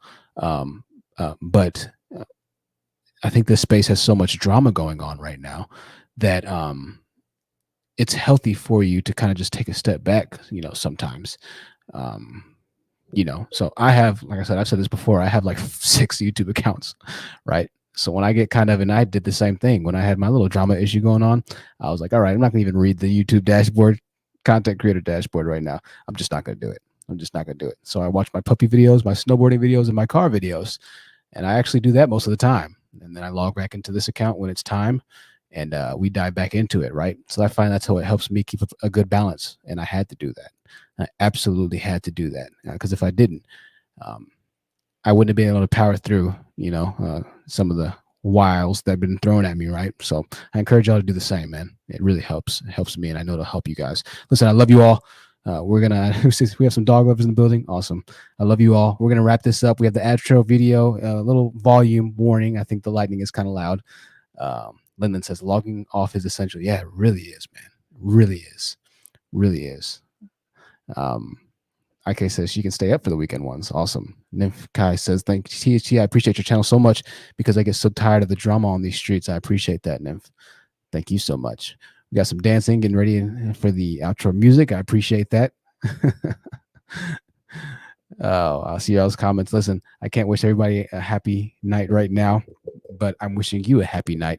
Until we meet again, stay safe, ladies and gentlemen, and I will see you soon.